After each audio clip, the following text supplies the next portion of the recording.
Chapter 1. The Hanging Umbrella. It was in the late autumn of the year 1891, during one of those grey and cheerless stretches of London weather, when the very bricks of Baker Street seemed to sweat with melancholy, that the peculiar affair of the hanging umbrella first entered our lives.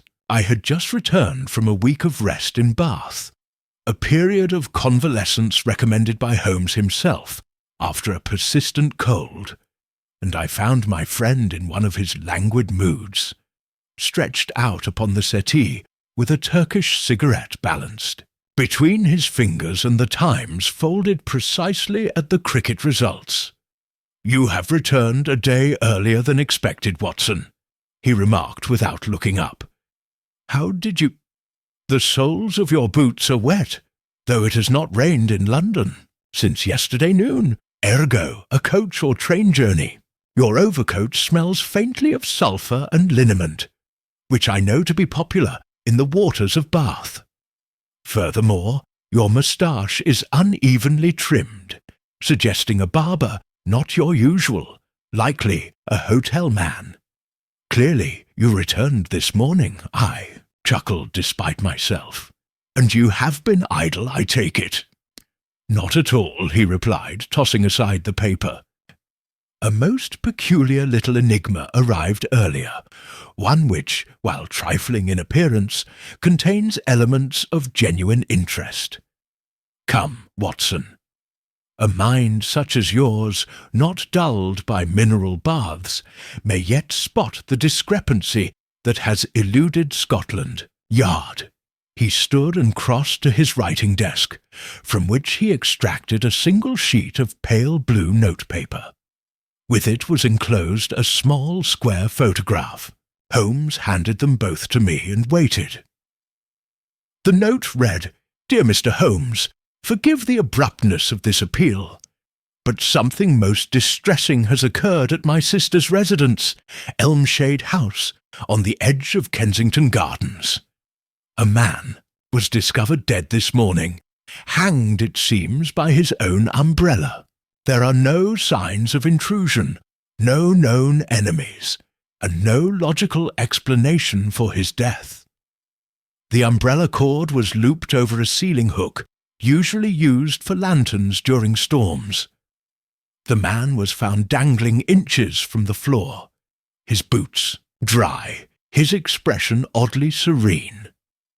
I am quite certain he did not take his own life. Please, Mr. Holmes, we beg your discretion and aid. Yours faithfully, Miss Enid Longmere, Elmshade House." Kensington Road. Holmes gestured towards the photograph. It was black and white, faintly overexposed, but showed a well-appointed drawing-room with heavy curtains, a grandfather clock, and, indeed, the unmistakable figure of a man suspended in mid-air.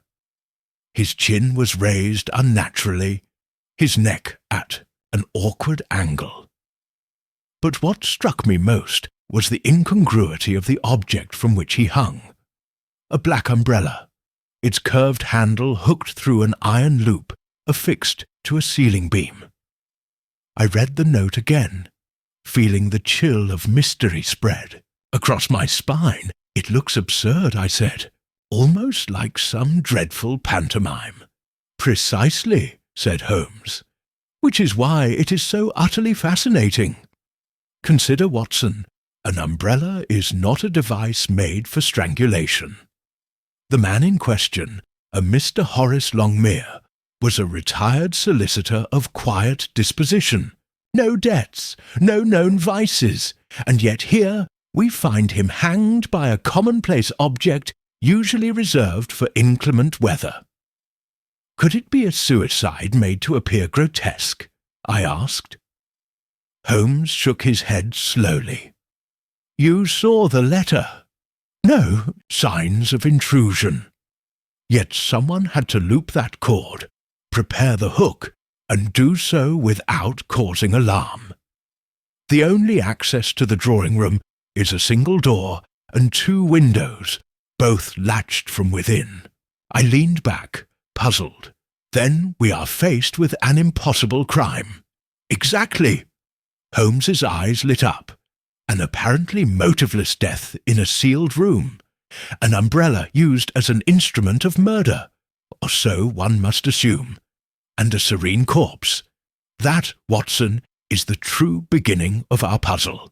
Within the hour, we were rattling through Kensington in a hansom cab, the fog curling through the streets like unspooled ribbon, and Holmes silent in that peculiar way of his that signalled intense mental activity.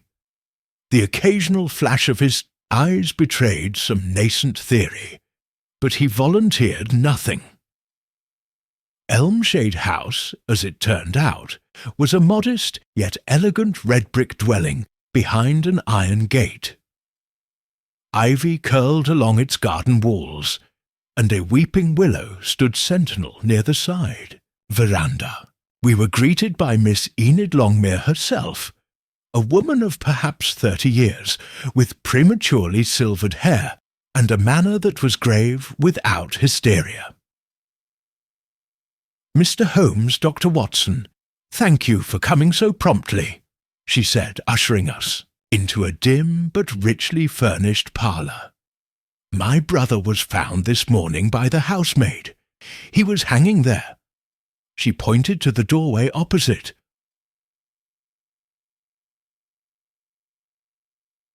"And no one can understand how or why."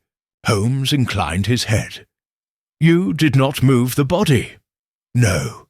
The police insisted on leaving everything untouched until someone from Scotland Yard arrived. But I insisted they send word to you as well." "Wise," Holmes murmured. "Now, tell me, was the umbrella his own?" "Yes. He kept it in the stand by the door. He was always particular about such things. And this cord? That's the odd part. It was not attached to the umbrella when he last used it, I'm sure. Of it, it was a separate drawstring, from one of the old curtain pulls, I believe.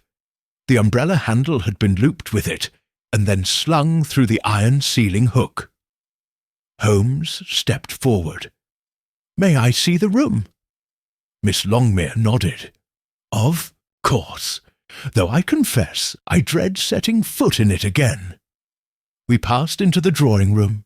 There, the ghost of the crime still lingered.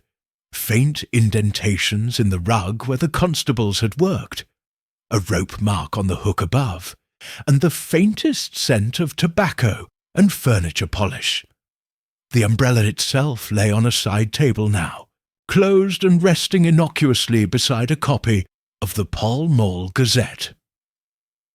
Holmes crouched, examined the hook with a magnifying glass, then turned his attention to the floor beneath. "Watson," he said softly, "do you observe anything curious?"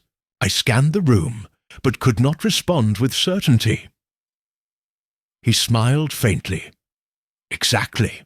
There is nothing. No chair, no stool, no overturned furniture. So how, pray tell, did a man suspend himself several feet above the ground, and then vanish from it, save for the marks on the hook and floor?" Before I could answer, he turned to Miss Longmere. "Tell me, Miss Longmere, was your brother fond of riddles?" She hesitated. "He was obsessed with them." Holmes straightened. "Then I suspect, Watson, that someone has played one final riddle, this time with murder." Chapter 2. A Visit to Elmshade House. The drawing-room of Elmshade House was cloaked in a hush that seemed unnatural, as though the walls themselves held their breath in dread recollection. Holmes, ever delicate in his movements when faced with the residue of death, stepped with feline precision across the thick Persian rug, pausing often to stoop, tap, or study some imperceptible detail invisible to the untrained eye. For my part, moved with a mixture of professional composure and private discomfort. The death of Horace Longmere was as grotesque in nature as it was baffling in execution. Even now, after seeing the photograph and hearing Miss Longmere's account, I could not picture how such a demise could be self-inflicted. Nor did I believe that Holmes considered it so. "You say the umbrella was kept in the front vestibule?" Holmes asked, examining the closed object on the table with a surgeon's delicacy. "Yes," replied Miss Longmere, who had reluctantly joined us in the room, always in the stand by the entrance, just inside the red-tiled porch. "Curious?" Holmes murmured, flicking open the umbrella with a mechanical snap that made Miss Longmere wince. The frame is of polished beechwood, handle curved in the continental style. Solid construction. The drawstring, however, is of an entirely different nature, silk, frayed at the tip, evidently torn from something larger. "I believe you mentioned curtain cords?" She nodded. "Yes, from the old dining-room drapes. I recognize the colour, a faded burgundy, but we haven't used those curtains in years." Holmes set the umbrella down and examined the hook embedded in the ceiling beam. "This hook," he said, turning to me, "is quite solid. Hand-wrought iron, likely installed many years ago to suspend a storm lantern, or perhaps a potted plant. I reached up and gave it a light tug. It was indeed fixed firmly in place." "And yet," Holmes mused, "how does a man of no remarkable height manage to loop a cord through it without assistance, especially when the cord in question is only barely long enough to accommodate both the umbrella and the height required for suspension? No stool, no chair, nothing that suggests he could have mounted it alone." "Could it not have been removed after the fact?" I asked. "If so, where is it? And why would the culprit risk being seen removing such an item or carrying it away?"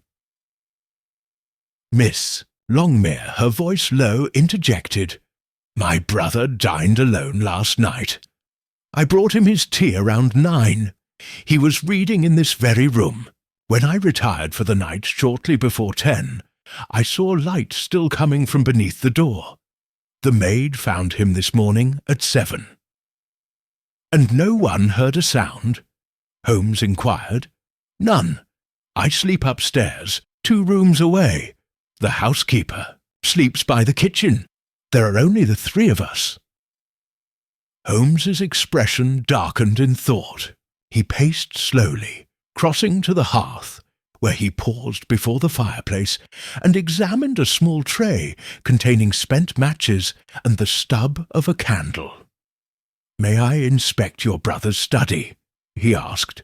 "And his bedroom?" "Of course," Miss Longmere replied. "This way." She led us through a narrow corridor lined with dark oil paintings, ships in storm, hunting dogs, a severe-looking man with mutton chops, and up a modest staircase. The house was not large, but it held the faint odour of old leather and coal smoke, comforting in its ordinariness, and entirely out of step with the grotesquerie that had occurred within. The study was spare but tidy. Rows of leather-bound law books stood behind a glass cabinet. On the desk were a number of crossword compilations and a journal marked cryptographs and curiosities. Holmes took particular interest in this last volume, flipping through its pages until he stopped at one marked with a sliver of torn paper. A riddle was circled, in ink. "I hang though I have no neck. I point though I have no hands. I pass time though I never move. What am I?" Holmes tapped the page. "Did your brother compose these himself?" "He did. He was quite devoted to riddles and puzzles of all kinds. He published some in the London Evening Herald, I believe." "A mind fond of complexity," Holmes said with a smile that did not reach his eyes.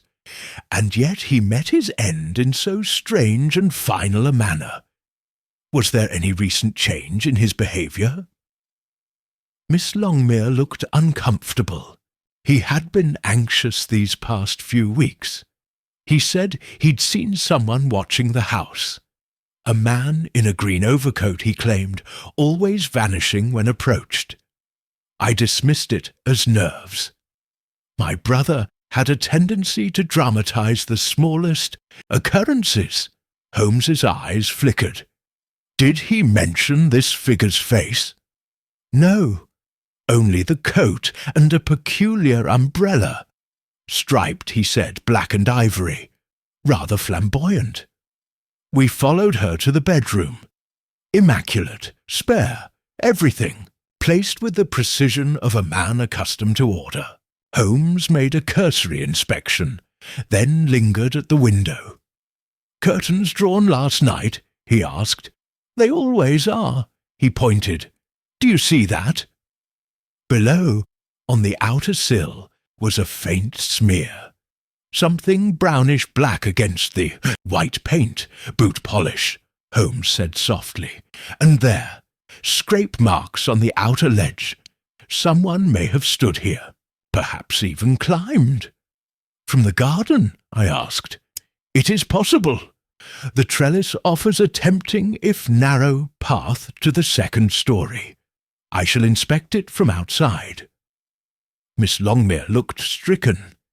"You believe someone was watching him?" Holmes turned to her.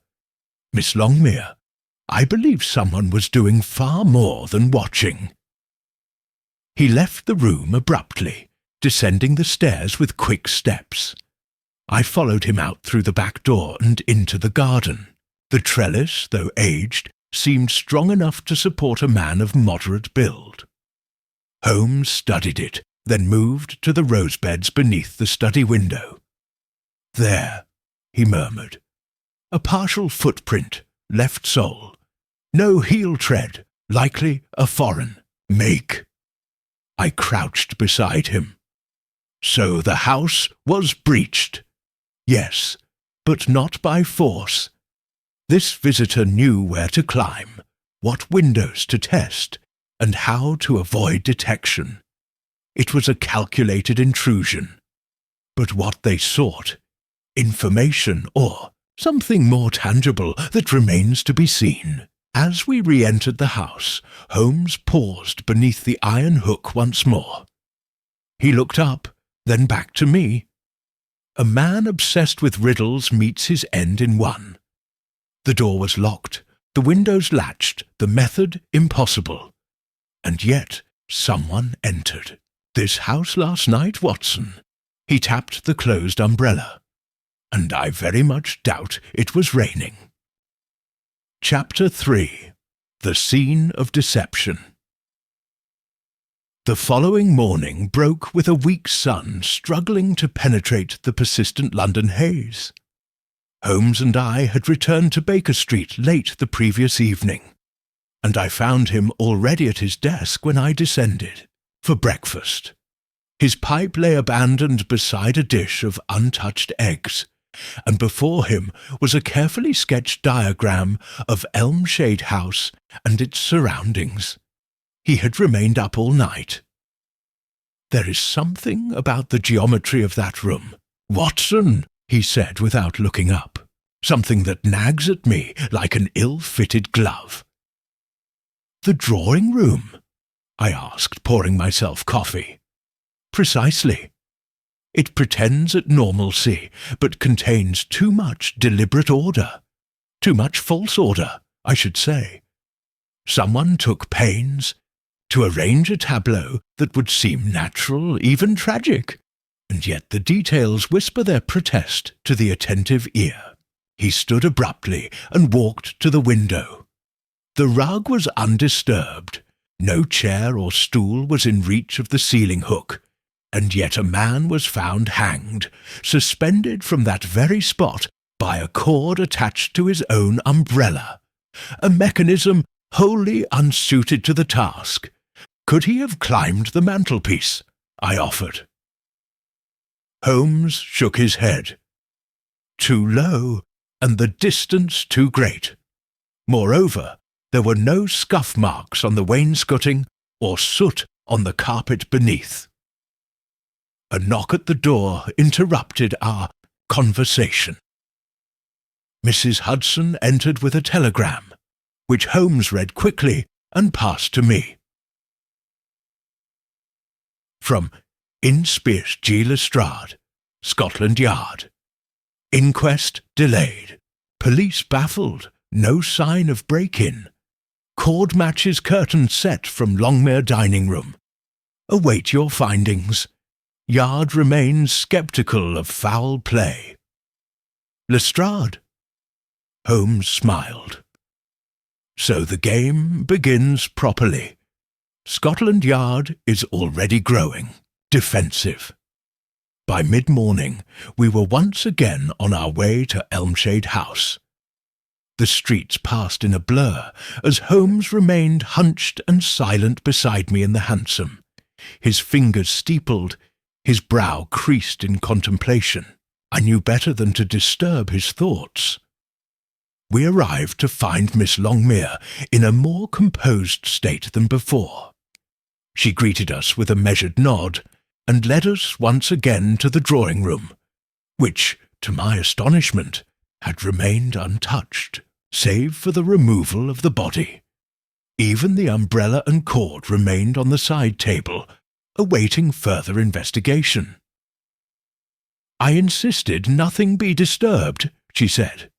Inspector Lestrade agreed, though with obvious reluctance. I think he feared you would contradict him later, and I shall endeavour to disappoint him, Holmes said dryly. He circled the room slowly, pausing at the heavy curtains, which were now drawn back to reveal the view of the garden. Holmes tugged at the edges of the fabric, then turned his attention to the curtain rod above. These are not the same curtains from which the cord was taken, he noted. These are modern replacements, cotton and linen weave, machine-stitched. The old ones were velvet, Miss Longmere said. They'd been stored in the attic years ago. I imagine someone retrieved a drawstring from them. Without your knowledge? Yes, I hadn't thought of them in years. There's no reason for anyone to be up there. Holmes's face betrayed a flicker of interest. Might we examine the attic? Of course. She led us up a narrow staircase, branching off the servants' corridor. The attic, low-roofed and dusty, was a chaos of forgotten trunks, broken picture frames, and old furniture under linen sheets. A musty smell of mothballs and disuse filled the air. Holmes moved purposefully, brushing aside cobwebs and scanning the room with a lantern Miss Longmere had brought. Near the rear wall, he uncovered a battered chest, its hinges rusted but serviceable. Within lay the discarded remnants of the velvet curtains, folded, mildewed, and bearing obvious signs of damage. Holmes extracted one and examined the hem. Here, he said, one cord missing, torn cleanly. And what is this? He withdrew a small object from beneath the pile, a silver cufflink, oval in shape, and engraved with the letter R. Miss Longmere gasped. That's not my brother's. Do you recognize it? Holmes asked. She hesitated. I think it belonged to Richard Tyncroft, my brother's former law partner. He visited once last spring, unexpectedly. They parted badly. Horace never told me why. Holmes held the cufflink between thumb and forefinger. Did Mr. Tyncroft have any quarrel with your brother? They dissolved their practice 3 years ago. I only know that my brother refused to speak of him afterward. But I recall his umbrella. It was most unusual, black with ivory panels. Holmes's eyes gleamed. Now we approach the rim of the circle. Miss Longmere, I must trouble you with another request. Might you provide me with a list of your brother's recent correspondence, visitors, or any other names that seem significant, even if only vaguely so? She nodded, clearly unnerved. Back in the drawing room, Holmes examined the umbrella more closely. Using a magnifying lens from his pocket, he rubbed a bit of the handle with a cloth, then held it up to the light. "Strange," he murmured. "No fingerprints on the upper portion of the handle, only at the tip, where one would carry it by the point." I watched him return to the fireplace, where he crouched again at the hearth. "Note the soot pattern here, Watson. The grate has not been lit in some days, yet there is ash scattered across the right side, distinct from the central hearth." I peered closer. Could it have been brushed aside by accident? Holmes gently inserted his fingers into the gap beside the fireplace and withdrew a sliver of something white. He turned it in the light. It was a strip of stiffened paper, singed at one end. "Part of a page," he said, "likely torn from a letter or document. The ink has mostly faded, but here, see this word, vault, and below it, elm shade." I stared at it. "You think something was hidden?" Holmes tucked the fragment into his pocket. "I think someone came looking for something, and when they didn't find it, they staged a puzzle, a distraction to cover their search." Miss Longmere appeared in the doorway, holding a small leather-bound ledger. "Here are the names you asked for. Most are clients or friends. The only unusual entry is this." She pointed to a scribbled line near the end. "RT, 7:45, no admittance, refused tea." Holmes's expression hardened. "And the date?" "3 nights ago." Holmes turned slowly to me. "Watson, our riddle now gains its shape. A man returns under a false pretext. He seeks something hidden, fails, and then murders his former partner." Holmes shook his head. "Too soon for certainty, but he may have known what Horace refused to reveal. And if I am correct, that secret may still be in this house." He turned back to Miss Longmere. "Has your brother ever mentioned anything about a vault?" Her brow furrowed. "Yes, but not in this house. He had a safe deposit box at the bank in Kensington. He kept it after retiring, though he rarely mentioned its contents." Holmes nodded slowly. "Then it is time we pay a visit to the vault, and to Mr. Tyncroft." Chapter 4. The gathering of suspects. The mid-afternoon light had begun its slow retreat behind Kensington's stately rooftops. By the time Holmes and I made our way to Cavendish and Greer's private bank, a discreet institution nestled along Queen's Gate Terrace. The air outside held a damp chill, and Holmes walked with a sharpened purpose, as if each step measured his thoughts. The discovery of the cufflink, the peculiar page fragment, and now the reference to a vault, all had changed the tenor of the case. Inside the bank, the world was hushed and polished. Marble counters, high ceilings, and a faint scent of lacquered wood. A clerk with a precise moustache greeted us with practised neutrality. "Mr. Holmes? Yes, of course. We were informed you might come. Mr. Longmere's safe deposit account is still active, though no one has accessed it in over a year. His sister is listed as secondary custodian." Holmes produced the letter of permission we had, obtained from Miss Longmere before departing Elmshade House. Then we should like to see it. At once, if you please.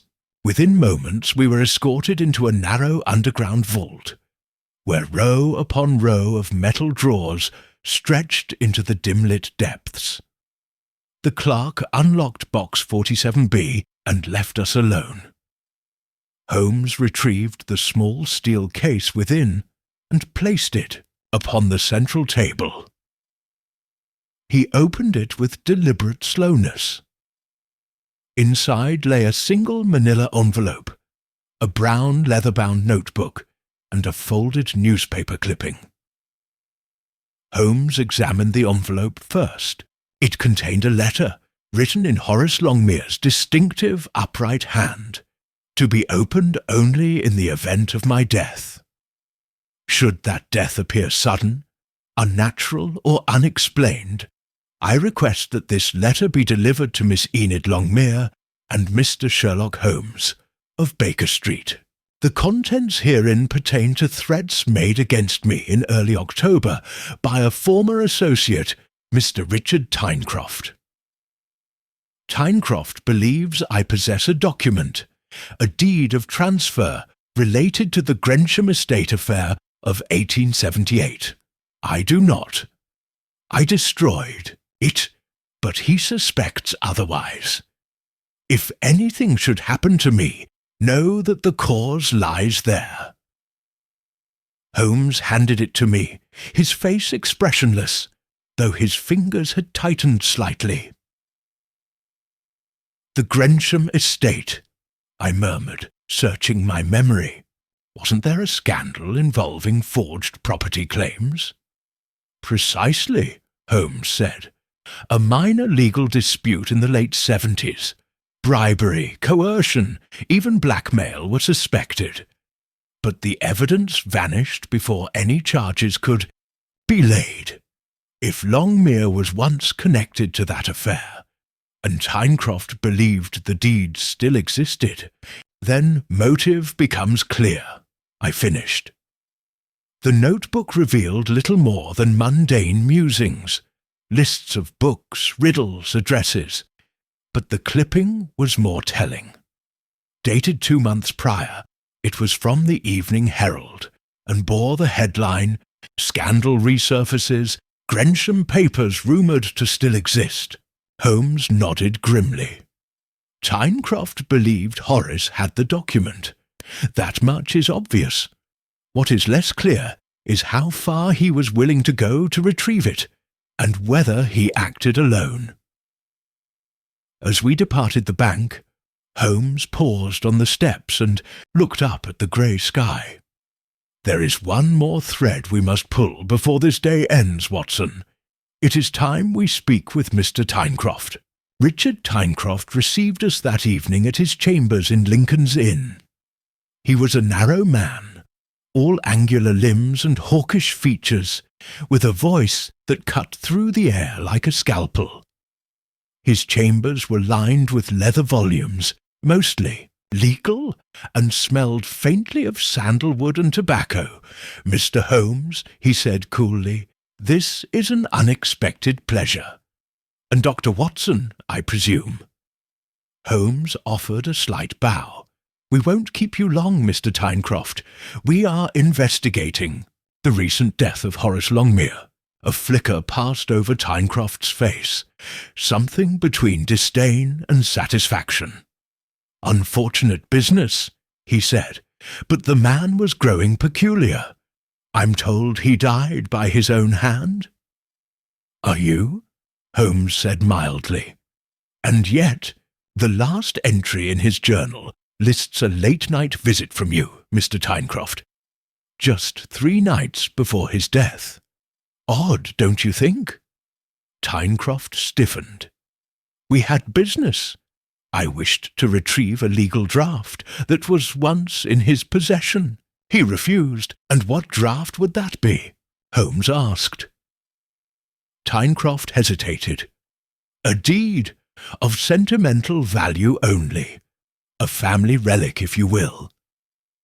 Holmes stepped forward. "Let us not dissemble, Mr. Tyncroft. You believed Horace Longmere had the original Grensham deed. You sought to recover it. You failed. And then he was found hanged by a most unorthodox method. Now tell me, where were you on the night of his death?" Tyncroft's face flushed. "I was at my club, the Diogenes, until midnight. Ask anyone." Holmes said nothing, but I could sense his scepticism. "Do you know this cufflink?" Holmes asked, producing the silver oval engraved with the letter R. Tyncroft, examined it for a moment. "Yes, it's mine. I must have dropped it months ago. I visited Elmshade in the spring." "In the attic?" Holmes asked sharply. There was a pause. "Too long by half. I suppose I may have gone up there. Old files. Horace kept them stored in trunks, but I found nothing." "Indeed," Holmes said, his tone cool. "But someone found something, or thought they did." He turned to go. "One last question, Mr. Tyncroft. Do you own a black and ivory umbrella?" Tyncroft's gaze narrowed. "I did. It was stolen from the club cloakroom a fortnight ago." Holmes smiled. "Of course." By the time we returned to Baker Street, the lamps were lit, and the fog had settled in like a sullen guest. Holmes remained quiet until we were seated before the fire. "There are now 3 figures in our tale, Watson," he said at last. "The victim, who feared a past secret might return. The accuser, who sought a document. And an unseen hand. One, who moved through the garden, climbed to the study window, and left no trace but a mark on a sill and a page in a fire." "You suspect a third party?" I asked. "I do. Tyncroft is too obvious. He was watched. His manner was calculated. But our unknown visitor, he remains unaccounted for. And it is he who interests me most." He lit his pipe and leaned back. "This is not merely a murder, Watson. It is a performance. A deception designed for the mind, and only when we understand the motive behind the illusion will the truth stand revealed." Chapter 5.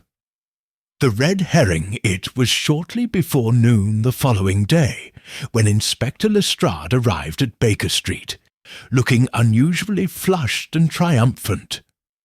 He bore the air of a man who had just discovered a key and expected it to unlock every door. "Well, Mr. Holmes," he announced, brushing off the sleeve of his coat, "I dare say we've found your culprit." Holmes did not look up from his violin, which he was tuning with absent precision. "Indeed, I should be most interested to hear how Scotland Yard has managed to leap ahead of me." Lestrade removed a folded telegram from his pocket and handed it to me. "From Inspeo Collins, Yorkshire Division. Subject, Richard Tyncroft. Confirmed suspicious activity during April at Grensham Manor. Bank notes traced to missing estate deed. Tyncroft under formal watch. More to follow. There you are," Lestrade said, seating himself with the familiarity of an unwelcome dinner guest. "Tyncroft's name has been floating around that business since '78. Longmere's death gives it new weight. He had motive, opportunity, and, if you ask me, the temperament. He's the sort of man who would hang a vicar with a violin string if he thought it legal."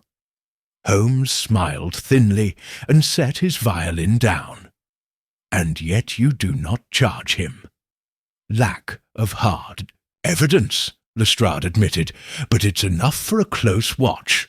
We're also inquiring at the Diogenes Club to verify his alibi." Holmes stood and walked slowly to the fireplace, hands clasped behind his back. "Inspector, I have no doubt Mr. Tyncroft has skeletons in his closet. But he did not kill Horace Longmere. Lestrade snorted. You're convinced of that? I am. Then who did? Holmes turned. That remains to be seen. But I am now quite sure that the scene at Elmshade House was meant to mislead.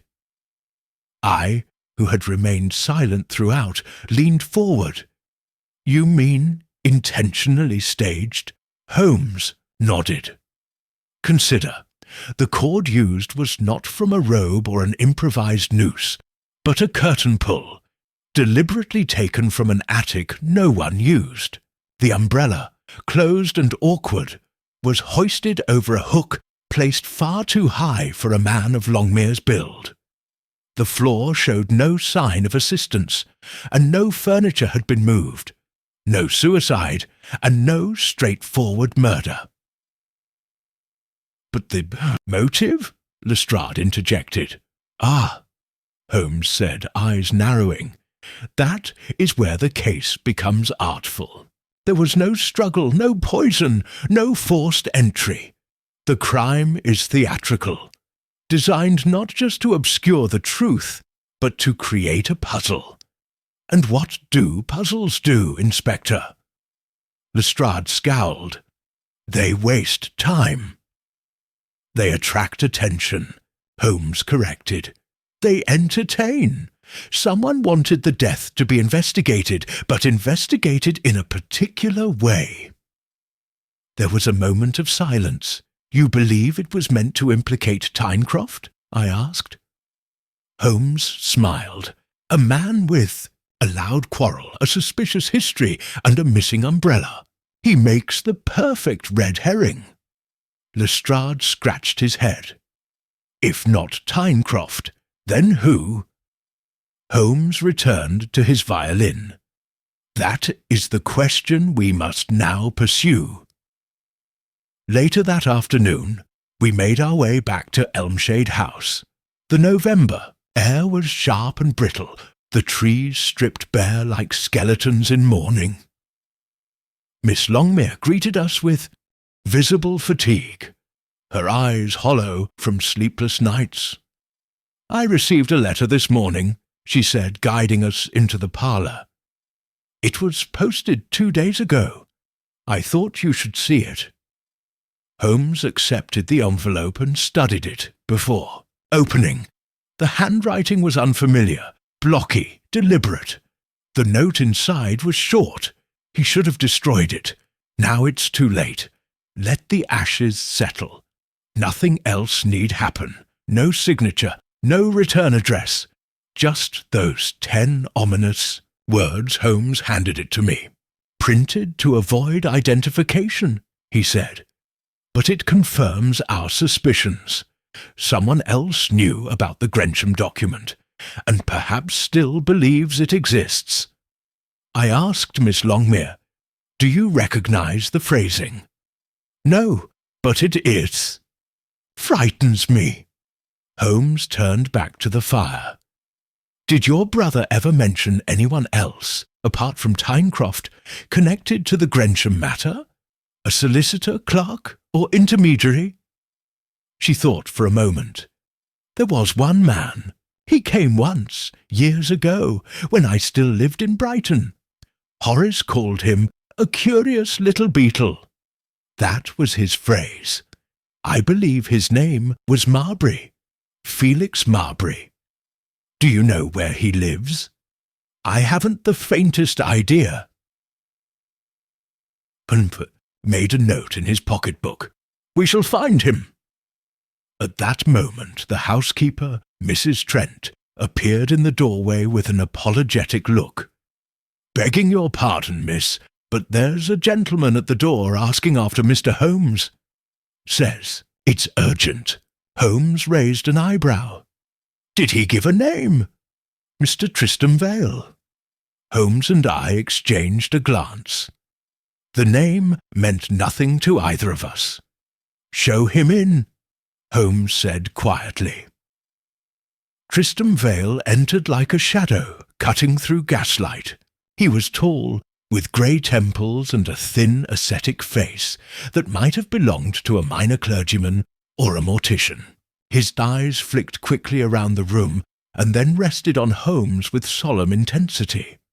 "Mr. Holmes," he said, voice low and precise, "I apologize for the intrusion, but I believe you are investigating the matter of Horace Longmere's death." "That is correct. Then I may be able to assist you. I was once connected to the Grensham affair." He said it as if confessing a forgotten crime. Holmes motioned for him to sit. "Go on. I worked under Horace Longmere, briefly, in the capacity of legal secretary. He shielded me from the worst of the estate's dealings, but I was there when the deed was drawn up, and I know it wasn't destroyed, not at first." "You believe he hid it?" I asked. "I know he did. He told me. Said it was too dangerous to fall into Tyncroft's hands. He planned to keep it in a private place until the danger passed." Holmes leaned forward. "Where?" Vale hesitated.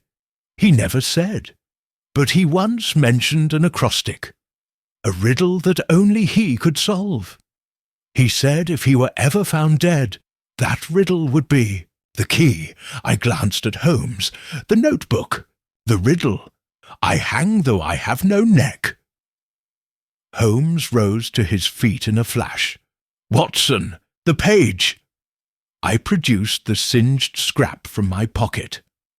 Holmes laid it flat on the table. "Vault, Elmshade, not the bank," Holmes whispered. "The house." He turned to Miss Longmere. "Was there ever a vault in Elmshade? A wine cellar? A strong-box?" She blinked. "There's an old coal cellar beneath the drawing-room. It hasn't been used in decades." Holmes's face lit with that electric gleam I had come to know so well. "Then the solution, Watson, may lie beneath our very feet." Chapter 6. A Hidden Inconsistency. Miss Longmere led us down a narrow passage off the scullery, past low beams and cobwebbed corners, until we reached a squat oak door fitted with a rusting iron latch. The air grew colder as we descended, the scent of coal dust and damp stone growing stronger. She retrieved an oil lamp from the wall and lit it with trembling fingers. "This is the coal cellar," she said. "No one's used it in years. We switched to electric heating in 1889. My brother never came down here that I recall." Holmes accepted the lamp and ducked through the door. The space within was small, no more than 10 feet square, with arched brickwork forming the ceiling and piles of long-cooled clinker lying scattered across the flagstones. One wall bore the remains of an old iron rack where coal scuttles had once been stored. Holmes swept the lamp's beam across the chamber, his eyes darting between the cracks in the brickwork and the uneven floor. "There," he said suddenly, crouching near a far corner. "Note this, Watson. What do you see?" I stepped closer. A rectangular outline was faintly visible beneath a layer of dust. Stone slightly discoloured at the edges. "A trapdoor," I said, "but almost flush with the floor." Holmes brushed away the soot with his sleeve. The edge of a rusted ring handle appeared. With effort, he wrenched it free, revealing a cavity no larger than a writing desk, bricked in on all sides. Within lay a small wooden box, wrapped tightly in oilskin and bound with twine. "Unmistakably placed with care," Holmes said, lifting it free. He set it on the coal-smeared flagstone and untied the string. Inside was a thick envelope, yellowed, with age and a folded sheet of parchment bearing the seal of the Grensham estate, the original deed. Holmes glanced at me. So it was never destroyed after all. He examined the envelope, then sniffed the contents. Camphor. Used to deter insects, Longmere took every precaution. As he studied the deed, I noticed his expression shift, not in surprise, but in subtle recognition. "What is it?" I asked. "The date on the deed," he replied slowly. "May 3rd, 1878. But see here, this marginalia." He pointed to a penciled note in the corner. "FM to collect amended copy. Destroy this after duplicate made." "FM," I murmured. "Felix Marbury?" Holmes nodded, which confirms Marbury's involvement as more than a clerk. He handled copies. That would make him a person of interest indeed. He folded the parchment, returned it to the oilskin, and stood. "I believe, Watson," he said, "that we are now holding the centrepiece of our drama, the bait in a trap that was never meant to be found again. And yet, someone knew it existed. Someone wanted it badly enough to kill." Back in the drawing-room, we spread the deed and its envelope on the table. Miss Longmere looked on in silent astonishment, while Tristram Vale remained rigid in his chair, his fingers steepled beneath his chin. "So the deed was here all along," she said faintly, "hidden in our own home. But how could anyone have known? Longmere must have mentioned it, perhaps without realizing the danger," Holmes said. "A careless word, a hint overheard, or someone who once had access to his legal correspondence." He turned to Vale. "Mr. Vale, you say you worked briefly under Mr. Longmere. Did you ever meet Felix Marbury?" Vale nodded slowly. "Only once. He was eccentric, fussy. He seemed to take great pride in how little he was noticed." Holmes picked up the singed paper scrap once more. "Vault, elm shade, let the ashes settle. All messages, coded or not, trace back to this hiding place, but one detail still troubles me." He gestured toward the umbrella and cord, still lying where they had been left since our first visit. "Why use the umbrella?" he asked. "Why stage the hanging in so absurd a fashion, unless to ensure attention? A cord alone would have sufficed to suggest suicide." "It was symbolic," I offered, "perhaps connected to his riddle-writing obsession." Holmes gave a small nod. "Yes, a performance, as I said. And in that performance lies the inconsistency." He stepped toward the hook in the ceiling and studied the marks around it. "There are 2 grooves here," he said. "One deep, one shallow. The deep groove is recent, frayed edges, slight rust displacement. But the shallow one, older." He turned to Miss Longmere. "Was anything ever hung here long ago?" She hesitated. "Yes. Before the fireplace was rebuilt, my father used to hang a storm lantern there during blackouts, but that was years ago. Then someone reused the hook, not for convenience, but for familiarity. They knew its existence, which narrows our suspects to those who once lived or visited here, and who had reason to recall that fixture." He paced. "And that brings us back to the letter," he said. "Let the ashes settle. Not merely poetic, it's literal. Someone burned part of a document in this very room, and yet only part was consumed. Why not destroy it entirely?" "Perhaps they were interrupted," I suggested. Holmes raised a brow. "Or perhaps they wanted the fragment to be found," I blinked, "to lead us here, to the vault The deed, the entire trail.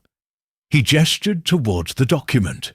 It's a clever deception, but it's also careless, for the person who wrote that threatening note, who set the trap in the drawing room, overplayed their hand. He moved to the window and looked out into the garden, now shrouded in the early dark of London's gathering dusk. "Watson," he said softly, "I need you to send a telegram. 2, in fact.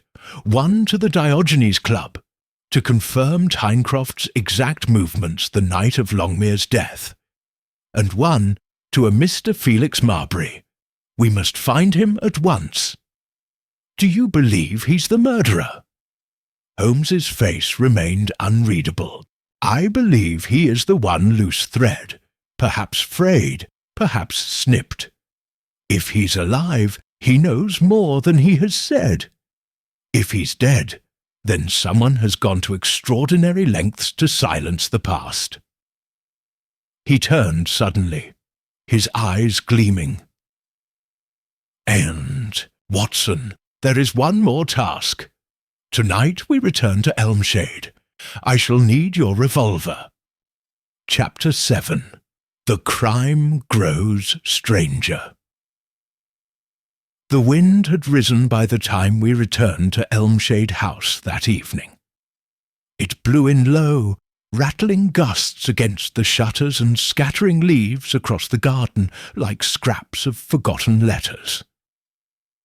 Holmes said little during the cab ride, and once inside the house, his focus became razor-sharp, as if a delicate wire had been strung within his mind, vibrating with unseen tension. We had come under the pretext of securing the newly discovered deed, but Holmes had more than safety in mind. Miss Longmere met us in the hallway, her face drawn with fatigue. "Mr. Holmes, there's been another letter," she said at once, pressing a folded sheet into his hand.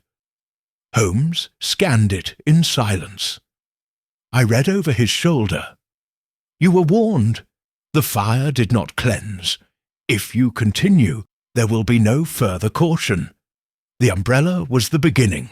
There was no signature, but the block print was nearly identical to the previous note." Holmes turned the paper over. "Same pulp stock," he muttered. "Same ink, same folding crease. It was delivered by hand?" She nodded. "Left on the doorstep, an hour ago. The housekeeper found it." Holmes's face was unreadable. "Then we are nearer to the truth than I suspected."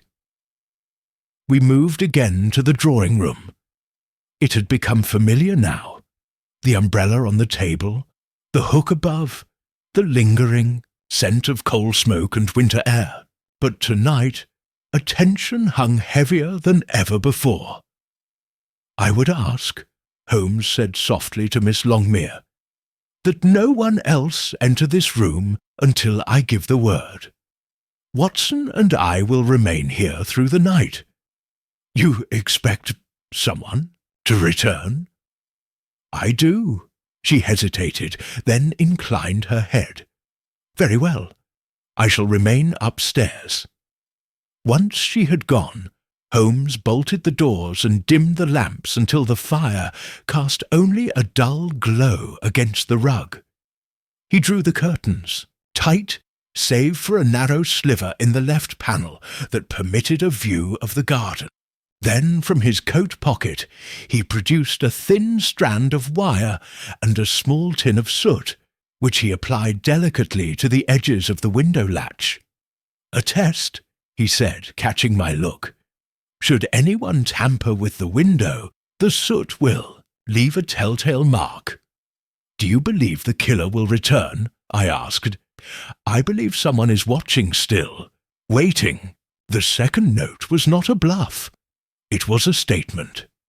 And this house, this room, is not yet finished with its theatre.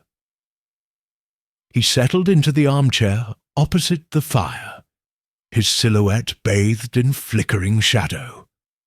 I sat near the hearth, revolver resting in my lap.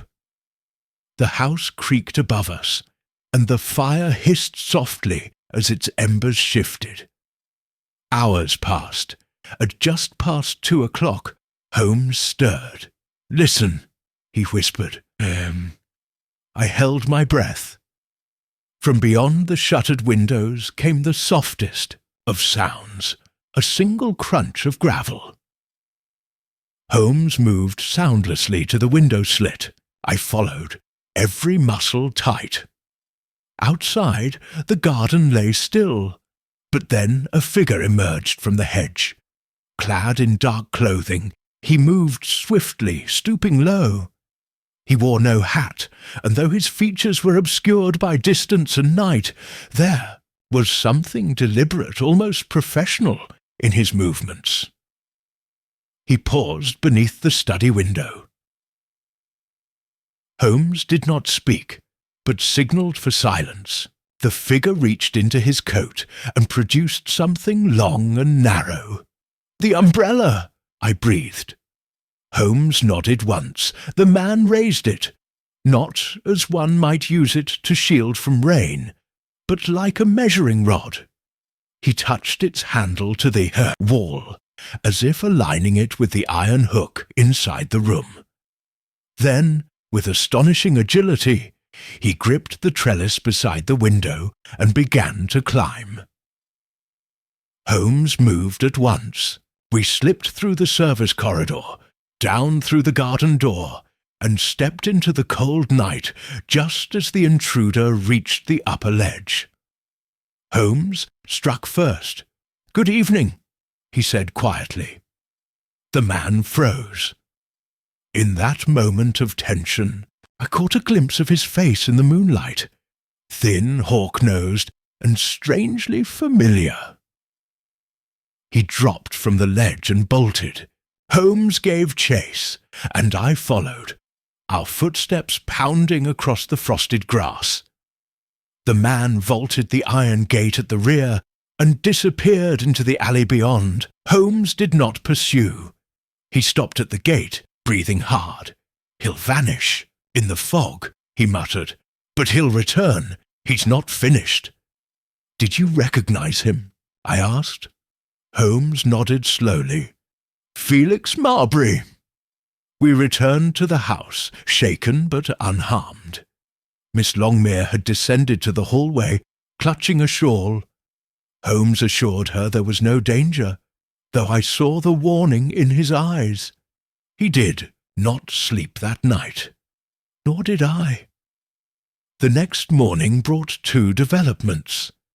The first was a reply telegram from the Diogenes Club. Tyncroft's presence had been confirmed by 4 separate members. He had not left the premises until 12:20 a.m., placing him entirely out of reach of the crime scene. Lestrade's red herring was finally exposed. The second was more disturbing. A telegram arrived from a small lodging house in Brixton. Its contents were brief and chilling. From Mrs. R. Hawkes, landlady Mr. Felix Marbury, found dead this morning, apparent overdose. No note. Police baffled. Holmes stared at it for a long moment. Then, without speaking, he reached for his coat. "I must see the scene," he said simply. I followed him to the door. "Do you believe it was suicide?" Holmes's jaw tightened. "No, Watson, I believe it was murder. A murder meant to silence, and now we know who the messenger was."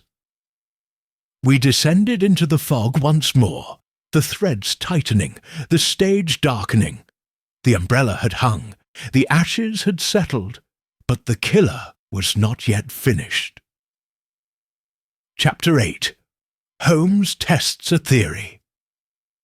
We arrived at the lodging house on Rosewell Lane just after 9, a modest brick structure with ivy creeping up its soot-streaked sides. It bore no distinction among the others in the terrace. save for the growing crowd of constables and a black-liveried medical examiner's carriage already parked outside. Holmes identified himself at once to the attending sergeant, who nodded grimly and led us through a narrow vestibule and up a creaking flight of stairs. The door to Marbury's room had been left open. The air was close and still, heavy with the sharp chemical scent of laudanum and burnt paraffin.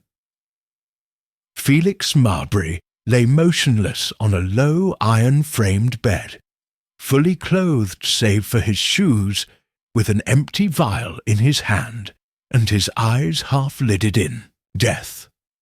A folded newspaper rested on the nightstand. Holmes approached without hesitation. "Poison by opiate," the sergeant offered. "No suicide note, nothing disturbed. The landlady says he returned last night well past midnight. Paid his rent in full and retired. She found him this morning." Holmes said nothing. He crouched and examined the body, his fingers grazing the hem of Marbury's sleeve and the lining of his coat. He checked the cuffs, then the soles of the man's feet. "No coal dust," he muttered. "No trace of elm shade on him at all. Yet he was there last night outside the study window." I leaned in. Could someone have forced him to take the poison? Possibly, but I rather think it was administered without his knowing. Perhaps earlier, while in company he trusted, or feared. Holmes stood, turned toward the desk, and picked up the folded newspaper. Between its pages was a small envelope addressed, in Marbury's hand. It read only, "To be opened if I disappear." Without ceremony, Holmes opened it. Inside was a single sheet bearing names and brief notations. Tyncroft, dangerous, watching me. Denies knowledge. Longmere wouldn't speak. Said not safe. Enid knows less than she thinks. Tristram Vale, quiet man, always. Nearby, too quiet. Beneath the list was a final line, heavily underscored. Something hidden at Elmshade. If anything happens to me, look beneath the fire itself. Holmes reread the note, then held it to the light. Written in haste, he murmured. Marbury feared for his life, but more importantly, he feared someone else's silence. Vale's name appears again. He was at Elmshade, I said, right before Marbury died. Indeed, a quiet man, a shadow, always watching. Holmes turned sharply. "Sergeant, I will need access to anything recovered from Marbury's personal effects. And please secure this room. No one enters, no one tampers." The sergeant gave a tight nod. "Of course, Mr. Holmes." We returned to Baker Street briefly, where Holmes gathered several odd items from a drawer in his desk. A small brass compass, a folding measuring rod, and a piece of string marked in inches. I watched in silence. "I believe the time has come," he said, "to test a theory." We arrived again at Elmshade House by noon. Miss Longmere met us at the door, and upon seeing Holmes's face, asked no questions. "May I trouble you for a poker and coal scuttle?" he said politely. She fetched them without hesitation. Back in the drawing-room, Holmes cleared the fireplace of its soot and ashes. "We searched the coal cellar," he said, "but not the place where coal was burned, where heat and memory fade together." Marbury wrote, "Beneath the fire itself." He was a literal man. With care, Holmes removed the fire grate and began tapping gently at the hearth tiles. They rang hollow. He turned to me. "Watson, The poker, if you please." With slow, deliberate movements he pried up the centremost tile. Beneath was a shallow cavity, and within it, wrapped in thick linen, was another oilskin pouch. Holmes unwrapped it. Inside was a folded document, brittle with age and scorched at one edge, but unmistakably bearing the Grensham estate seal. "The true deed," Holmes said. "The one destroyed supposedly. And now here it lies." "But," I began, staring at the contents. Holmes cut me off. "Compare it to the one in the coal cellar vault. Different notary stamp, different signatories. One is a fabrication, a forgery meant to appear authentic in case someone came looking. The other, this one, is the original." "And Horace hid it in the most obvious place of all," I said slowly. "Right beneath the fire, because he knew only someone who truly understood him would find it. A riddle hidden beneath warmth and ash." At that moment, a voice interrupted us from the doorway. "I wouldn't move, Mr. Holmes." Tristram Vale stood just inside the threshold. His calm face was no longer calm. In his hand he held a pistol, old but well kept. It was pointed directly at Holmes. "Doctor," he said quietly, "I must ask you to remain seated." Holmes did not flinch. "You're late, Mr. Vale." "I had to be certain what you would find. I see now that I underestimated you." Miss Longmere's gasp reached us from the hall, but Holmes spoke before she could enter. "No further, Miss Longmere," he called. "There is no need for more witnesses." Vale stepped forward, gesturing toward the document in Holmes's hand. "It must be burned, now, before it ruins everything." "But you already killed Marbury," Holmes said calmly, "and Longmere before him. Why not let the fire have its way, then?"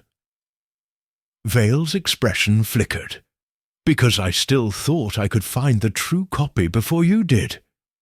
I knew Horace had hidden it somewhere else.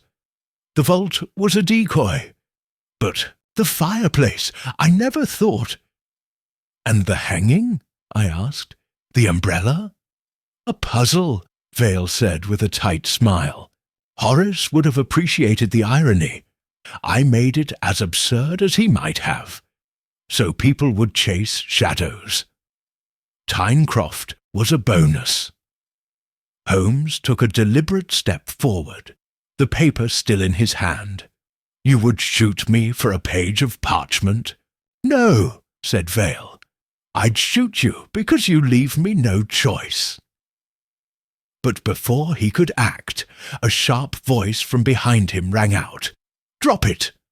Lestrade stepped into the room, revolver drawn, with 2 constables flanking him. Vale stiffened, then slowly lowered the pistol. One constable stepped forward to disarm him.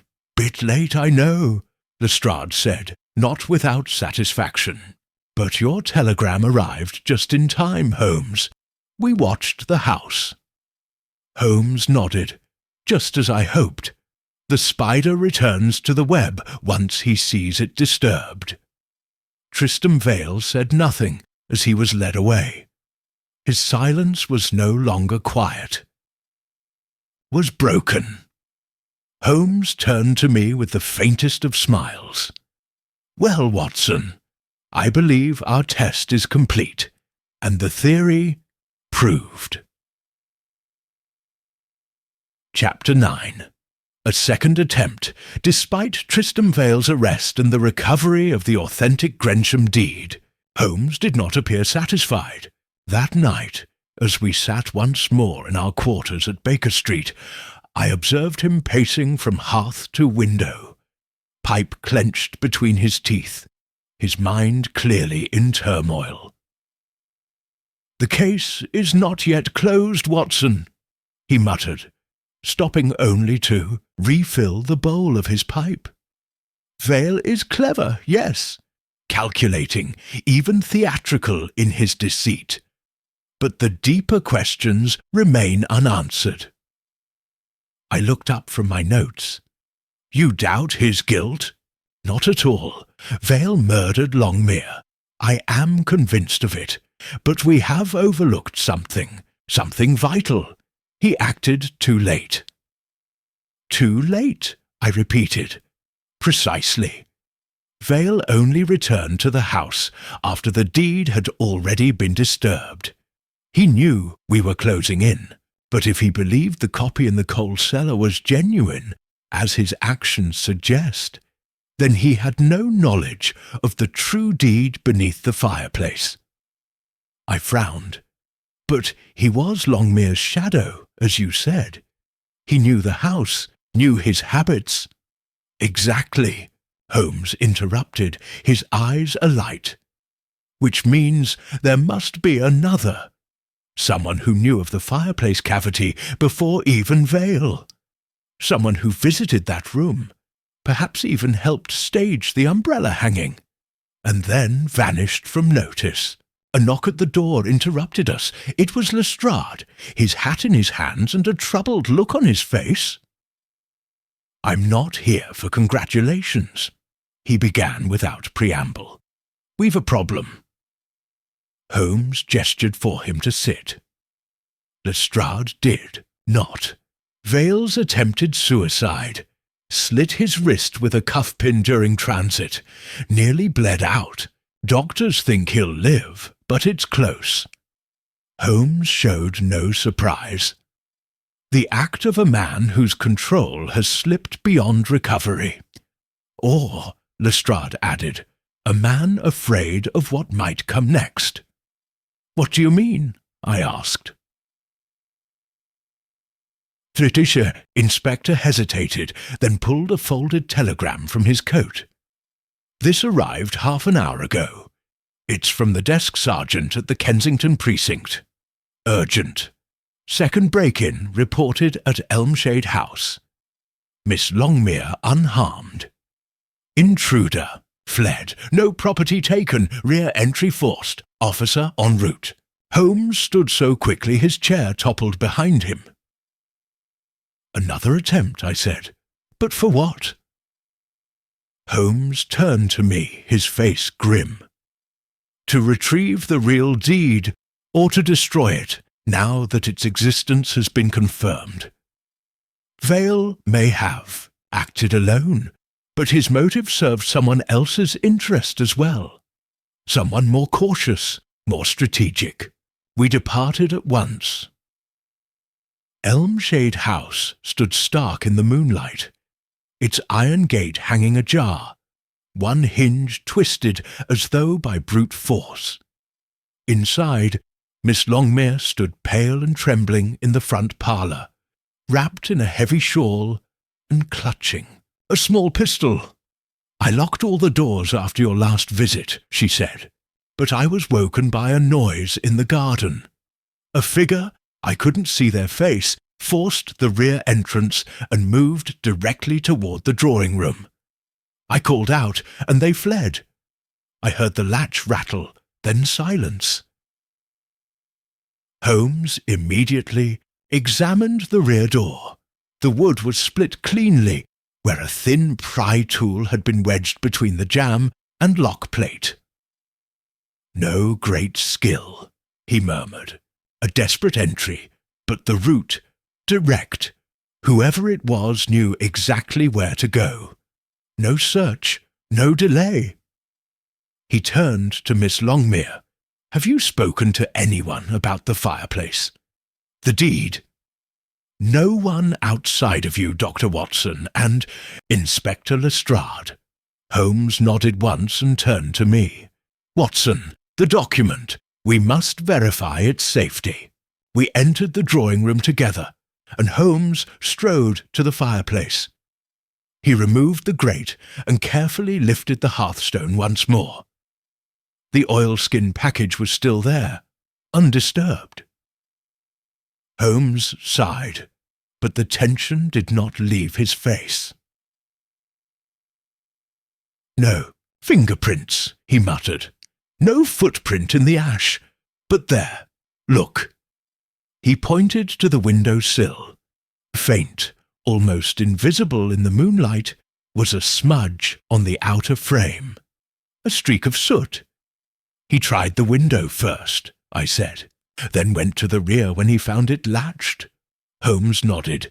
"But he didn't break the window. Why? Too loud? Or—" Holmes straightened, his eyes narrowing. "Because it had been secured with wire and soot before. And he knew it. The same trick would betray him again." I felt a chill settle in the room. Holmes turned sharply. "Someone watched our every move, Watson, and someone knew exactly what I would do." "Then who?" I asked, my voice low. "Not Vale. He's in custody." Holmes stepped back from the hearth. "We must revisit the list. Tyncroft, ruled out. Marbury, dead. Vale, in custody. Miss Longmere, above suspicion." A silence passed. "No," Holmes said suddenly. "Not above suspicion, above our suspicion, but perhaps not the killer's." He strode back to the parlour and faced Miss Longmere directly. "Tell me again, Miss Longmere, when exactly did you discover the first anonymous note?" She blinked. "It was left at the doorstep the morning after you visited the drawing-room." "You're sure? You opened the door?" "No, Mrs. Trent, the housekeeper, found it." Holmes turned to me slowly. "The housekeeper?" It took a moment for the pieces to click into place. "She cleaned the drawing-room," I said. "She knew the family, knew the hook, the attic, knew the curtains," Holmes added, "and who came and went. She had years to learn the rhythms of the household." He turned back to Miss Longmere. "Where is Mrs. Trent now?" "In her quarters, I believe." Holmes nodded to Lestrade. "Inspector, I suggest you speak to her at once and search her effects, especially for documents or weapons." Lestrade, without hesitation, stepped briskly into the corridor. Miss Longmere sank into a chair, visibly shaken. "I don't understand," she said softly. "Mrs. Trent has been with us since I was a girl." Holmes placed a hand gently on her shoulder. "Then let us hope, Miss Longmere, that your memory of her is better than hers of your brother, because I believe we are about to learn that the hanging umbrella was only the beginning of a far older grievance." Chapter 10. The True Motive. Begins to surface. The silence in Elmshade House deepened as Lestrade disappeared down the corridor toward the servants' quarters. Holmes remained in the drawing-room, hands clasped behind his back, eyes fixed upon the cold fireplace. Miss Longmere sat opposite him, pale and unmoving. I stood by the window, staring out into the damp garden, now quiet as the grave. Holmes spoke at last. "I should have seen it sooner. The symmetry of the crime, the calculated theatrics. These were not the hallmarks of a professional killer, but of someone who knew Horace Longmere intimately. Someone with years, perhaps decades, to observe his habits, his fears, his riddles. But Mrs. Trent," Miss Longmere said in disbelief. "She's been with us since before my mother died, a fixture of the household." "Exactly," Holmes replied. "A constant presence, too often overlooked. And what is a riddle, Miss Longmere, if not something that hides in plain sight?" At that moment Lestrade reappeared, his face a study in grim satisfaction. "She's gone," he announced, slipped out through the scullery door, Must have fled while we were inspecting the window. Her room was packed neatly, as if she expected to leave. We found this in her trunk." He handed Holmes a sheaf of folded documents. Wills, bank letters, and a photograph. A sepia-toned image of a younger Horace Longmere, flanked by 2 boys and a young woman in a maid's apron. She was unmistakable even in her youth. Mrs. Trent Holmes studied the image carefully. "And the boys?" Lestrade nodded. "The woman was once Miss Harriet Vexley, later Harriet Trent. The boys are her younger brothers. One of them, according to this envelope, died in 1878. The other, Felix Marbury." Holmes exhaled slowly. "Then that, too, is revealed. The connection between Trent and Marbury was not coincidental. They were siblings. She likely recruited him into Longmere's service, or vice versa, using him to probe the house's secrets while remaining safely in the shadows herself." "And the Grensham deed?" Holmes nodded. "Undoubtedly. She knew of Longmere's involvement in the affair, possibly from letters or overheard conversations. But I believe the motive was more personal. Her younger brother, the one who died, was likely ruined by the Grensham scandal. Perhaps he took his own life. Perhaps worse. Either way, she blamed Longmere, not for legal error, but for moral betrayal." Miss Longmere's voice shook. "And she stayed here all these years, waiting?" Holmes turned toward her with a softened gaze, waiting, watching, until time and circumstance gave her an opportunity. Lestrade crossed to the hearth. "What I don't understand is why she didn't act sooner." "She may have," Holmes said. "I suspect it was she who began planting seeds in Marbury's mind. She may even have forged the letter from Tyncroft that drove Horace to paranoia, but she remained in the background. When Longmere discovered the letter, he hid the deed, feared for his life, and like any man wrapped in guilt, isolated himself further. That allowed her to design the final act."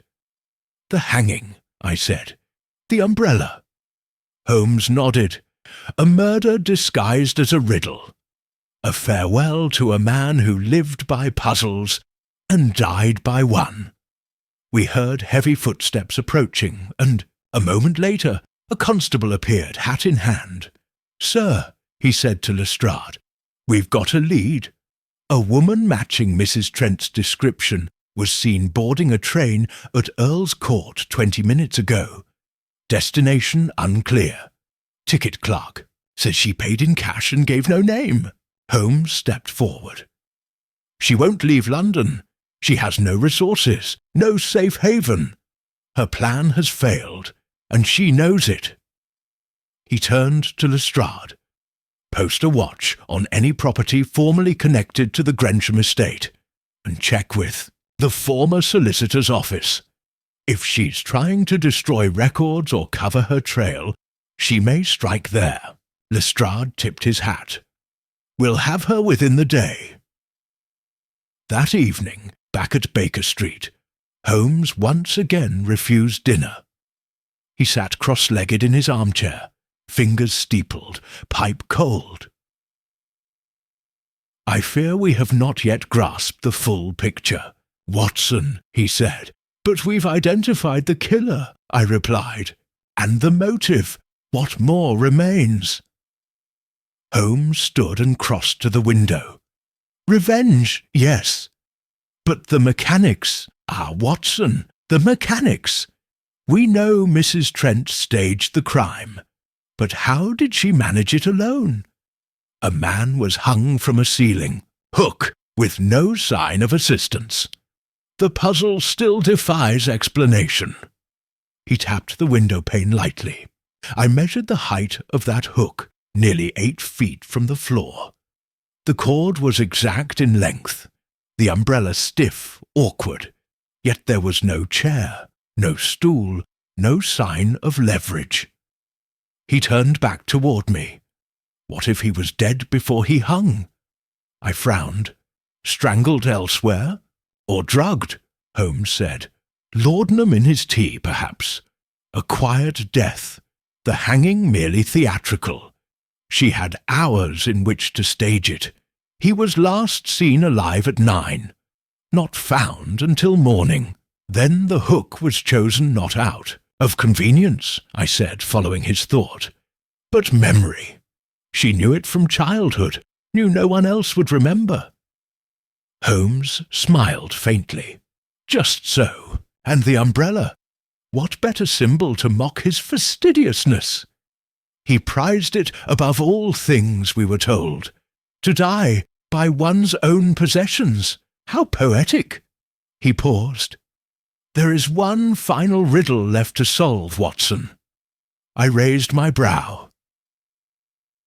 The photograph. He retrieved it from his coat pocket. Look closely. The woman, the 2 boys, and Longmere. I examined it again. She was a servant then. Yes. And yet, see the boy to the right. He bears more than a passing resemblance to Longmere himself. I looked again, and saw it. The tilt of the eyes, the set of the mouth. You believe? I believe Harriet Trent's revenge was not only for a lost brother, but for a deeper betrayal. A child born in secrecy, raised in shame, disavowed by its father. If Longmere had once seduced or compromised a servant, then abandoned her and the child, then it was more than legal guilt she avenged. It was personal. Holmes nodded gravely. She hung him not only for the past he destroyed, but for the blood he denied. Chapter 11. The bait by dawn. The next day a thick fog had settled over London, muffling the sounds of hooves and footfalls, and turning street lamps into ghostly orbs suspended in vapour. I found Holmes already dressed, standing at the window with his arms folded, his gaze lost somewhere beyond the swirling mist. She hasn't surfaced, he said without turning. You expected her to? I still do. I sat down at the breakfast table, where Holmes's untouched tea had long gone cold. You've already outmanoeuvred her once. What more can she hope to achieve now? She is not a woman who accepts defeat easily, Watson. She waited years to strike. Her scheme was nearly perfect. Now that it's unravelled, she must act quickly, before the rest collapses. And what action do you anticipate? D'Ormesure turned from the window, his face grave. She will try to reclaim control of the narrative, not through violence. Her methods are more refined than that.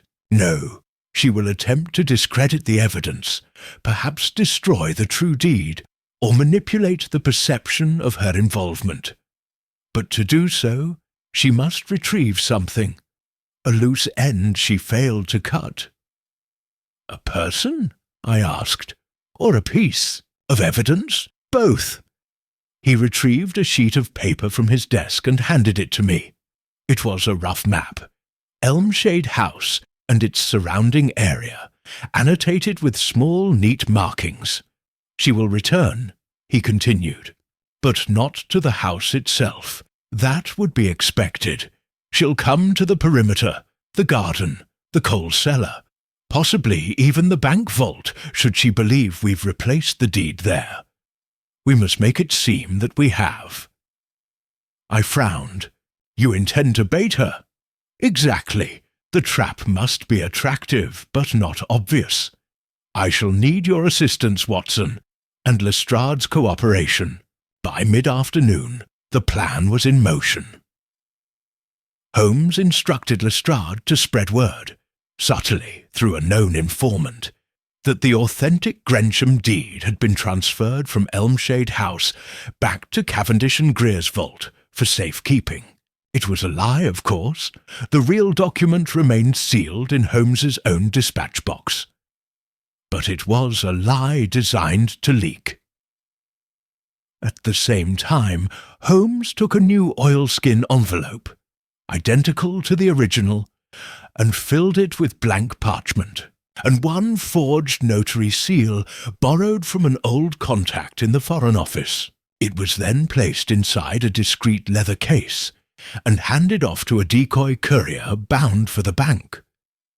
Lestrade, watching from across the street, saw precisely what Holmes wanted. A thin woman, veiled and dressed in black, appear 5 minutes later from the entrance to a tobacconist and begin to follow the courier from a distance. "Mrs. Trent," Lestrade muttered, observing through his opera glass. "Just as you predicted." Holmes gave the faintest smile. "Let her believe she's regaining control." The trap was sprung at 4:12 p.m. as the courier turned into a quiet alley near Cornwall Gardens. There, 2 plainclothes constables closed, in swiftly and silently. The woman was apprehended without incident. Back at the yard, she refused to speak. No protest, no plea. She simply sat in the interview chamber, staring at the wall. Holmes, when permitted entry, stood across from her and waited in silence. At length she spoke. "You baited me." Holmes inclined his head. "The truth resists concealment, Mrs. Trent, and you, I believe, never truly intended to escape, only to finish your story." She looked up at him, and for the first time I saw something beneath her placid exterior, a weariness, a kind of pain that time had failed to dissolve. "You don't understand," she said softly. "He ruined everything, not just my brother, my life, my future. He made promises to me when I was little more than a girl, then left me to face the shame. My family cast me out. My child—" She stopped, her voice brittle. "You raised him alone?" Holmes asked gently. "I lost him. The second boy in that photograph, William. He died in 1882 of fever. Horace never even visited, never acknowledged him. You returned to his house. As a maid," she said, with a flicker of pride, "took the name Trent, became invisible. All those years he never suspected. Until the deed," she nodded. "That scandal, it was my opportunity. If I could prove what he had hidden, I thought it would ruin him, but he buried the truth deeper than I imagined. And so you constructed a new kind of truth." She smiled bitterly. "A riddle, just like the ones he adored. I made it perfect, you know. The umbrella, the hook, the timing. He drank the laudanum in his tea and never stirred again. Then I staged it all." Holmes was silent for a long moment. "You may take comfort in this," he said at last. "You were the most dangerous adversary I have met in some time. You used no brute force, no greed, only a quiet fury sharpened into patience." She looked away. "Will they hang me?" Holmes paused. "That is not for me to say. But the truth now is out." Outside the interview room, Lestrade looked troubled. What would possess a woman to wait 20 years just for revenge? And she had nothing left, Holmes replied. No justice, no recognition, only silence. And so she gave her silence form. A puzzle with no solution, a death wrapped in metaphor, until we unravelled it. And Tyncroft? Holmes smiled faintly. He'll walk free. He was never the villain, merely the foil. She used him just as she used Marbury. Lestrade sighed. And what about the deed? It will be turned over to the Home Office. Let the lawyers decide what rot it buries. That night, as Holmes and I returned once more to Baker Street, I asked the question that had lingered in my mind. Holmes, do you believe she loved him? He didn't answer at first. Then, as he turned the corner into our street, he replied, in her way, but she loved the idea of justice more. And that, Watson, is the most dangerous kind of love. Chapter 12. The Moment of Recognition. For several days after Mrs. Trent's arrest, a calm settled over Baker Street, though, as I well knew, tranquillity in Holmes's world rarely signalled peace. It was a quiet filled with unfinished thoughts. He spent long hours with his back to the fire, playing low, contemplative passages on his violin, the notes occasionally breaking into odd, discordant flurries, as if mirroring some unresolved calculation. In his mind, "I do not like things left in shadow, Watson," he said one evening, abruptly putting down his instrument. "Even when a crime is solved, a motive explained and a culprit in custody, there may still be a kernel of truth left unspoken." I looked up from my medical journal. The deed is secure, Trent is detained, and the house is quiet again. What then continues to trouble you? Holmes stood and walked to his desk. From its drawer, he pulled out the oilskin packet containing the authentic Grensham deed, still sealed and bound. "This," he said, "and what it truly represents." He placed the packet before me. "Tell me, Watson, what do you see?" I examined it again. Parchment yellowed at the edges, official seals from 1878 still intact, faint annotations in what we had confirmed was Horace Longmere's hand. "A deed to an estate," I said. "Proof of ownership, or rather, of fraud." "Yes," Holmes replied, "but also a key to reputation, to inheritance, to ruin, and perhaps to something more." I blinked. More than blackmail? More than revenge? Holmes leaned in, tapping a line near the bottom of the document. "This signature here, W. Vexley." It appeared on no other version of the Grensham deed. Not the one in the bank, not the one found in the coal cellar. This name was scrubbed from history.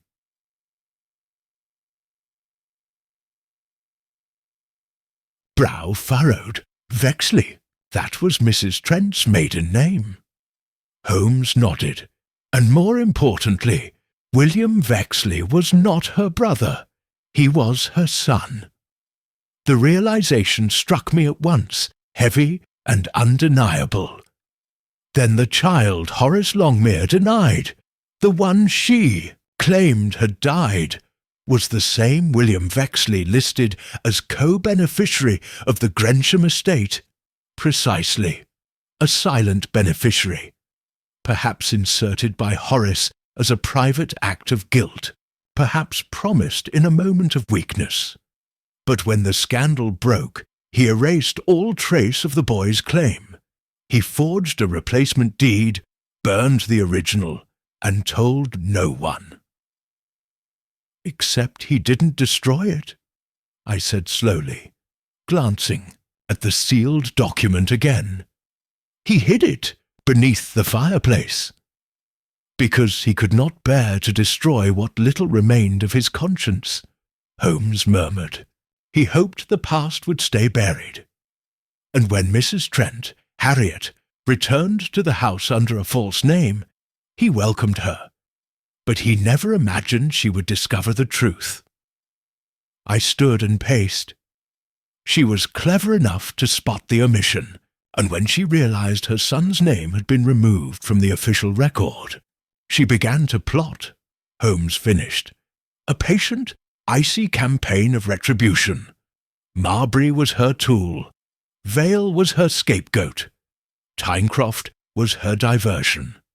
And Horace Longmere, her unfinished chapter. I turned to him. And what do you plan to do with this knowledge? Holmes was silent for a moment. I shall do what I always do, Watson. Record the facts, nothing more.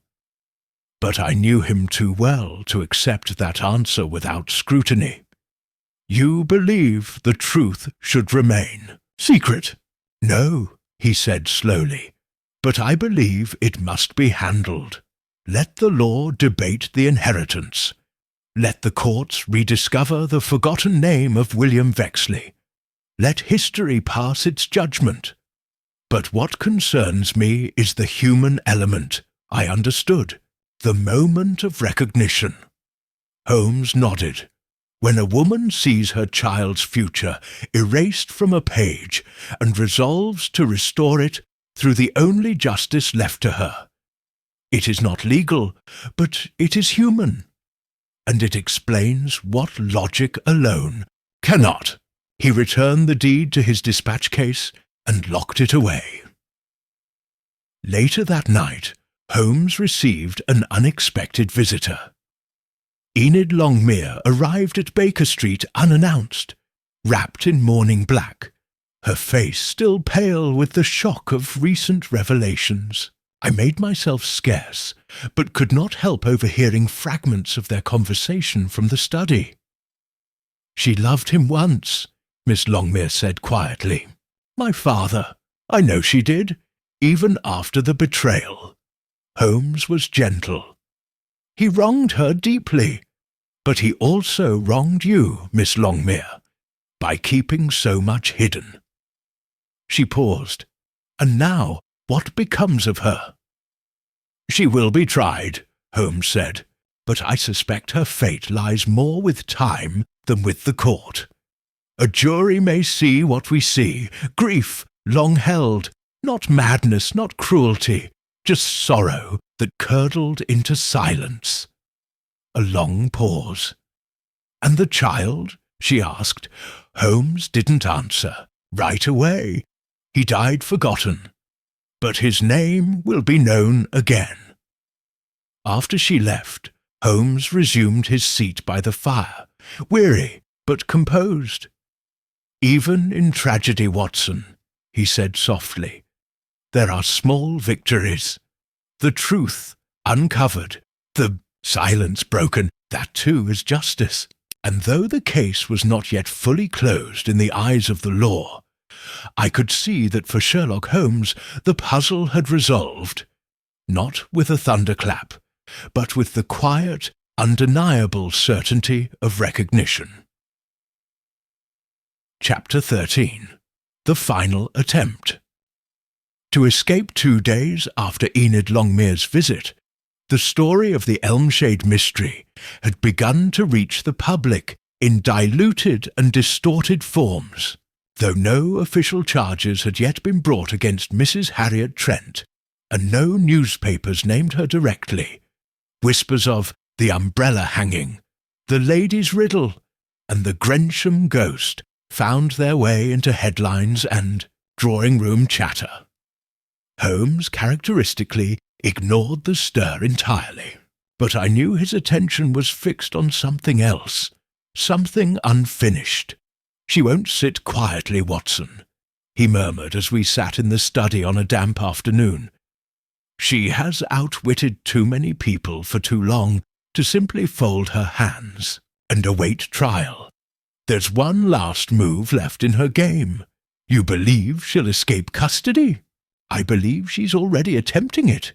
Indeed, his instincts were soon vindicated. A telegram arrived from Inspector Lestrade just before dusk. Urgent. Mrs. Trent feigned illness during transfer to medical wing. Overpowered nurse. Disguised. Herself and escaped through delivery corridor. Last seen heading toward Waterloo Station. Armed and dangerous. Holmes stood before I'd finished reading. Have the carriage readied, he said. We have only hours, perhaps less. Do you think she'll flee the country? I asked, already pulling on my coat. No, Holmes replied without hesitation. Not yet. First, she will go to the one place she believes we have overlooked. I paused. Elmshade? No, Watson, not Elmshade. The solicitor's office, the original holder of the Grensham deed. If she can destroy the remaining legal trace of the estate, particularly her son's connection, she believes she can still win. We arrived at Charnley and Dewhurst's law offices just after 6. The building sat off a narrow street near Temple. Gardens, its brickwork dark with soot, the gas lamps casting trembling shadows along the facade. Holmes moved swiftly, checking the side alley and rear entrance as I followed. The main door had been forced. We entered in silence. Inside, the office was in disarray. Filing cabinets had been opened, papers strewn across the floor like discarded leaves. The lamp on the front desk flickered weakly, casting halos across the cluttered surfaces. Holmes scanned the room, eyes sweeping from the overturned chair to the broken lock on a cabinet labelled GRI. She's looking for any remaining records tied to the Grensham transaction, he said softly, or for any mention of William Vexley, and she's close. A sound interrupted us, a creak from deeper within the building. Holmes motioned to me, and we moved quietly down the corridor. The air grew colder as we neared the back offices. Then, from the copy room at the end of the hall, we heard it again. A drawer opening, then the soft rustle of parchment. Holmes stepped into the doorway, revolver drawn. Put it down, Mrs. Trent. She turned. She was no longer dressed in her servant's black, but in a dark brown travelling cloak and gloves, a grey shawl pulled tightly around her head. In her hands was a bundle of papers, already torn. I should have known it would be you, she said without fear. Always 2 steps behind, Mr. Holmes, but never late. There's nowhere left to run. Her expression remained unreadable. I'm not running, I'm erasing. Holmes took a slow step forward. If you destroy those papers, it will not undo what's already known. No, she said, but it might confuse the truth long enough for it to be forgotten again. That's what he did. That's what they all did. Bury the truth in ink and silence. She looked at me then, her eyes weary, not wild. You think I'm a monster. But what would you do, Dr. Watson, if your child had been erased by a man who smiled and sipped tea every morning as if nothing had happened? I said nothing. She turned back to Holmes. Do you know what I feared most? That no one would ever know who William Vexley was. That he would vanish twice, first in life, then in history. Holmes lowered his revolver slightly.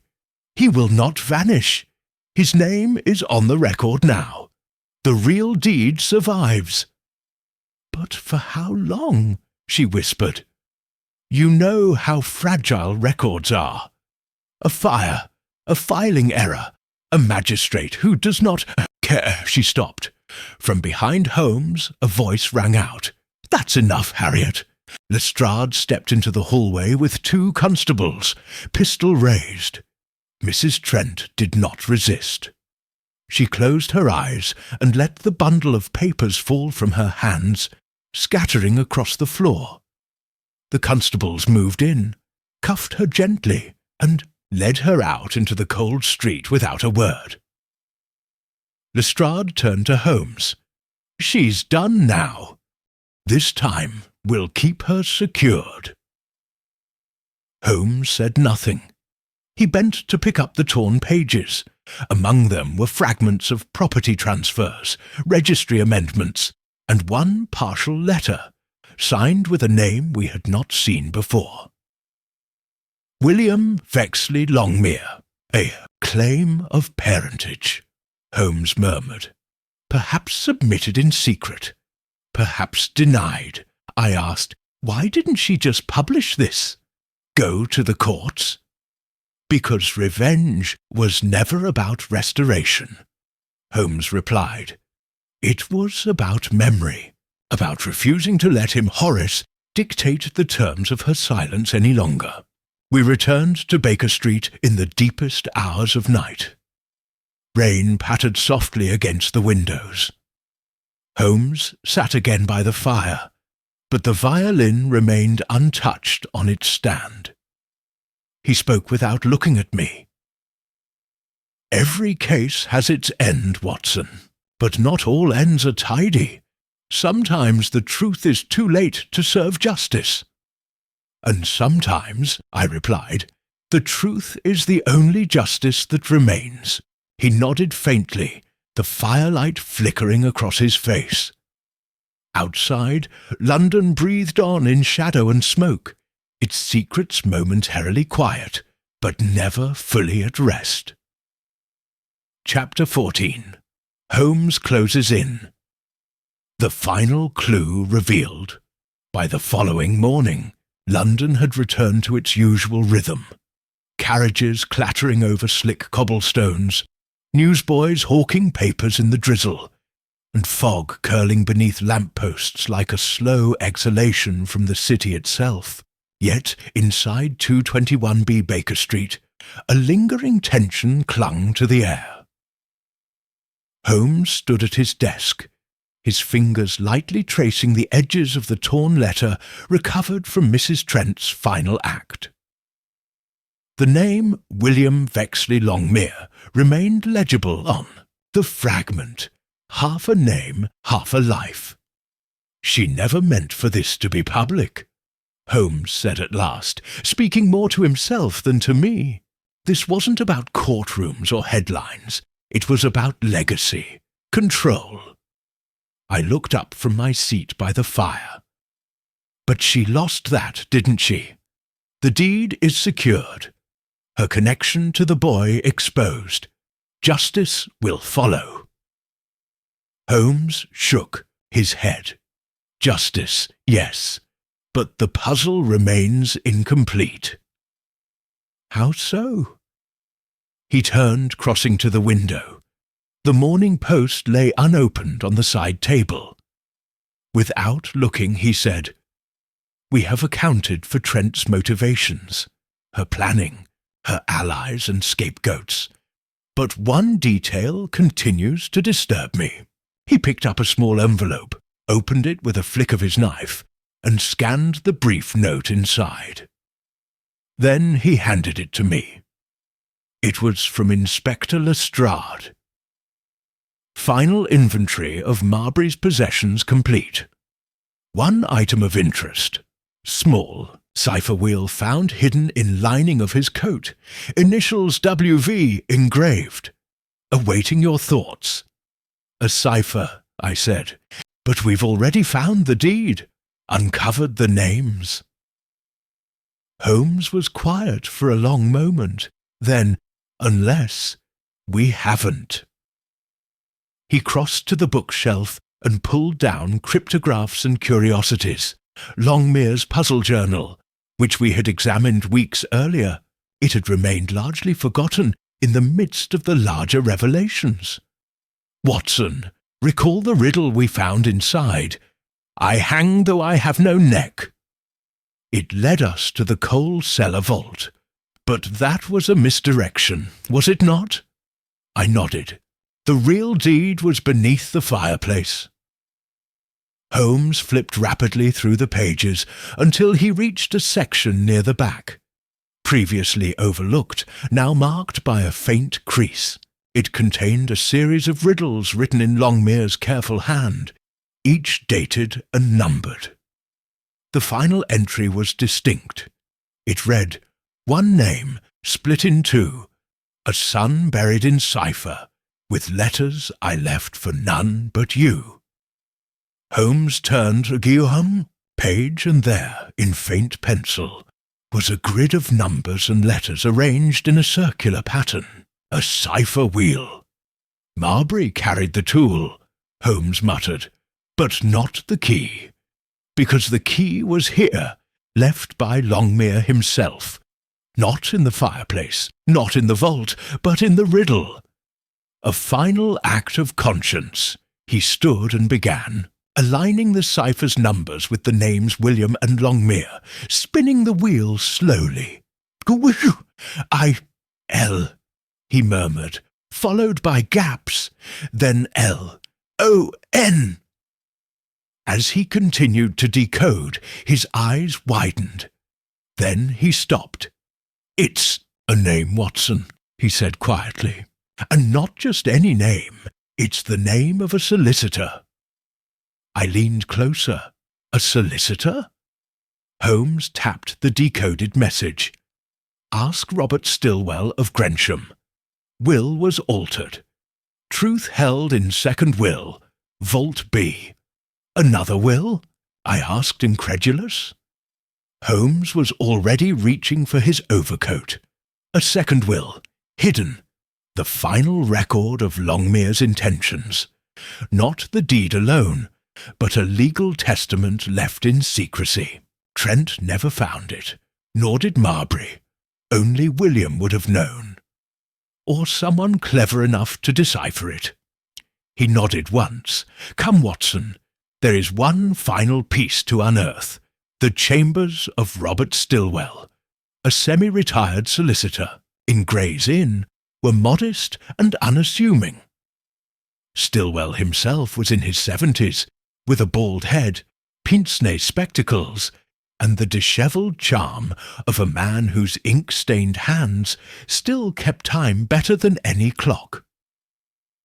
Holmes introduced us, briskly, and presented the decoded message. Stillwell examined it with a furrowed brow, then looked up slowly. "So it has finally come to light," he said. "I wondered when someone would come asking." "You knew Longmere left a second will?" I asked. Stillwell nodded. "He came to me in confidence, years ago, 82, I believe. Said he wished to make a final gesture to someone he had wronged. But the will was never executed. He feared what would happen if it became public. He left it in our custody with strict instructions. And it names William Vexley as heir to a portion of the Grensham claim, yes. Not enough to reclaim the estate, but enough to establish paternity." Holmes's expression was unreadable. "And the document still exists." Stillwell walked to a small cabinet behind his desk, unlocked a drawer, and returned with a flat envelope sealed in red wax. "Vault B," he said, "unopened since the day it arrived." Holmes broke the seal and scanned the contents. Then, in silence, he folded the document again and placed it inside his coat. "This," he said, "belongs to history now." Stillwell inclined his head. "Let it speak, then, if it must." As we stepped back into the fog-lined street, Holmes was quiet. I did not press him. Only once we reached Baker Street did he speak again. "With this," he said, placing the will beside the original deed, "we close the case, not with an accusation, nor with a triumph, but with the truth as it was meant to be known." "And will you publish it?" "In time," he said, "once the dust has settled. Once Enid Longmere is no longer hunted by her father's shadow. Once Harriet Trent has faced whatever fate awaits her." He stood before the fire, his face lit by the amber glow. "The case began with a hanging umbrella, Watson. A ridiculous theatrical image, but in truth it was a story about silence, shame, and the names we bury. We solved the riddle, but some riddles are meant not to be answered, only understood. Chapter 15. The final gathering. The events of the Elmshade affair had reached their climax. But as Holmes had so often said, the conclusion of a case in the legal sense rarely coincided with its true emotional resolution. For all the facts now secured, the deed, the will, the cipher, and the confession, the people at the heart of the mystery remained suspended in their private reckonings. Thus it was that Holmes, ever a man of private justice as much as public deduction, arranged for what he termed a final gathering, a quiet assembly of the central figures, away from the press, the courts, and even Scotland Yard. A chance, as he put it, to let the dust fall where it must. He selected the drawing-room of Elmshade House itself as the setting, returning the players to the original scene, a symbolic restoration of order after so much deception. It was a risky manoeuvre, and I expressed my concern plainly. "You're inviting the daughter of the victim, the solicitor with motive, and the very woman who engineered his death back into the same room where it happened. You're not worried tempers may flare?" "On the contrary," Holmes replied calmly, "this is precisely when tempers don't flare. When the final move has already been played, and all that remains is to face the board." The meeting took place under strict supervision. Mrs. Harriet Trent, still formally in custody, was brought under guard, not in shackles, but with the dignity Holmes insisted she be afforded. Enid Longmere sat in silence near the window, a black veil covering her face. Inspector Lestrade and I remained present, though Holmes requested we remain in the background unless called upon. Tristram Vale was absent, having succumbed to illness, in prison. His confession was recorded and sealed. Felix Marbury lay buried in a pauper's plot. The room felt like the epilogue to a play in which only a few actors had survived the final curtain. Holmes stood near the fireplace, his hands behind, his back, eyes moving slowly from one person to the next. "You all know why we are here," he said. "No trial has yet commenced and no verdict passed. But before such proceedings begin, I believe certain truths must be spoken plainly, by all of us." He turned first to Mrs. Trent. Her face was composed, her eyes steady, though the lines of fatigue etched her features deeply. "You engineered the murder of Horace Longmere. You manipulated others into your service, misdirected investigators, and constructed one of the most intricate crimes I have ever seen." She said nothing, but her chin lifted slightly, as though the words were a crown, not a condemnation. "But your purpose," Holmes continued, "was not cruelty. It was memory. A demand that history remember what Horace Longmere tried to erase." He turned to Enid. "Miss Longmere, your father wronged this woman long before you were born. He buried a child's name and left its mother in silence, but he did not live without guilt. He made attempts to atone, clumsy, half-measured perhaps, but attempts nonetheless. You, too, must reconcile your memory of him with the man he truly was." Enid's voice, when it came, was soft and strained. "I don't know what to feel. Mr. Holmes, part of me is furious, another is sorry. For her, for the child, but mostly I'm tired of pretending I knew who my father really was." Holmes nodded once, then opened the dispatch case on the side table and withdrew the second will, the one recovered from Robert Stilwell's office. "This," he said, holding it between them, "is the document that proves your father acknowledged William Vexley as his son. It grants him a modest inheritance, and more importantly, recognition." He turned to Mrs. Trent. "He may not have faced you. He may not have apologized. But in this document, he wrote something the law would have accepted, even if the man himself could not say it aloud." A flicker passed over her expression. Not triumph, not grief, something more subtle. Closure, perhaps. Holmes placed the will on the mantel and stepped back. "Inspector Lestrade will see to the formalities. Charges will be filed, statements taken, but this—" He gestured to the assembled group. This was the truth. Its final unadorned form. There was a long silence, then Mrs. Trent spoke. "When I placed that cord through the hook, I didn't feel joy," she said softly. "I didn't even feel satisfaction. I felt nothing.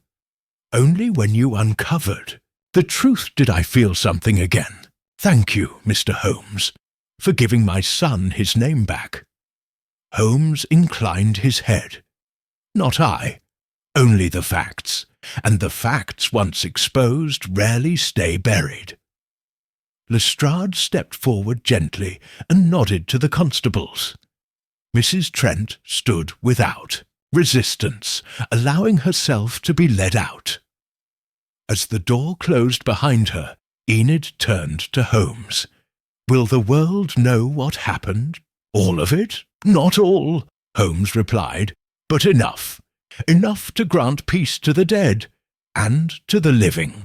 Later that evening, as we walked back to Baker Street through the thinning fog, I asked him the question that had lingered since the first telegram arrived. "Did you ever doubt, Holmes? At any point?" He looked at me sideways. "I doubted everything, Watson. That is the only way to arrive at the truth." "And the truth?" He stopped before our door, glanced once at the street, then said, "The truth, in the end, was not in the umbrella, nor the deed, nor the cipher. It was in the name. The name a father refused to speak, and a mother refused to forget." And with that, he ascended the steps and vanished into the warm light of our sitting room, leaving the shadows behind him to settle, at last, into stillness. Chapter 16. The Reveal. Holmes breaks down the crime. It was a grey, solemn morning when Holmes summoned all the remaining figures of the Elmshade affair to a private chamber at Scotland Yard. The room was spare. Stone walls, a long oak table, and the faint smell of ink and damp wool. Present were Inspector Lestrade, Enid Longmere, Solicitor Robert Stillwell, and a pale, silent Harriet Trent under guard. At Holmes's request, no journalists had been allowed in, and no court recorders had yet begun their work. He stood at the head of the table, calm, unhurried. A single folder rested before him, and behind it the original Grensham deed and the secret will of Horace Longmere, documents that had nearly been erased forever. "Ladies and gentlemen," he began, "this gathering is not a trial, nor is it a performance. It is simply the final unveiling of truth, one which has taken us through riddles, betrayals, and years of silence." He looked first at Enid Longmere. "You knew your father to be a reserved man, meticulous, private. But even you did not know that, in the spring of 1878, he fathered a child by one of the house staff, Harriet Vexley, now known to us as Mrs. Trent." A sharp intake of breath escaped from Enid's lips. She looked at Mrs. Trent, who did not return her gaze. "That child," Holmes continued, was William Vexley, and when Longmere feared scandal, he concealed the relationship and arranged for the boy to be raised apart. He left behind no official acknowledgement, at least not one easily seen. He opened the folder and laid out the cipher wheel retrieved from Marbury's coat. But Longmere was a man of riddles. Even in shame, he could not resist leaving a trail for someone clever enough to follow. His original deed, hidden beneath the hearth, still bore the boy's initials, while the cipher led us to a second will, executed in secret and stored by Mr. Stillwell. Stillwell nodded. It was kept in Vault B as requested. Holmes moved to Mrs. Trent, whose face remained carved in stone. You returned to Elmshade not out of loyalty, but out of vengeance. You waited patiently, raised your son alone, and when he died, you turned your silence into a blade. You recruited Felix Marbury, stirred his suspicions, and used the Grensham scandal as a vehicle to punish Horace Longmere. Still Mrs. Trent did not speak, but the tightness in her knuckles around the chair's arms said more than words. You staged the murder in the most poetic form your victim would have recognized.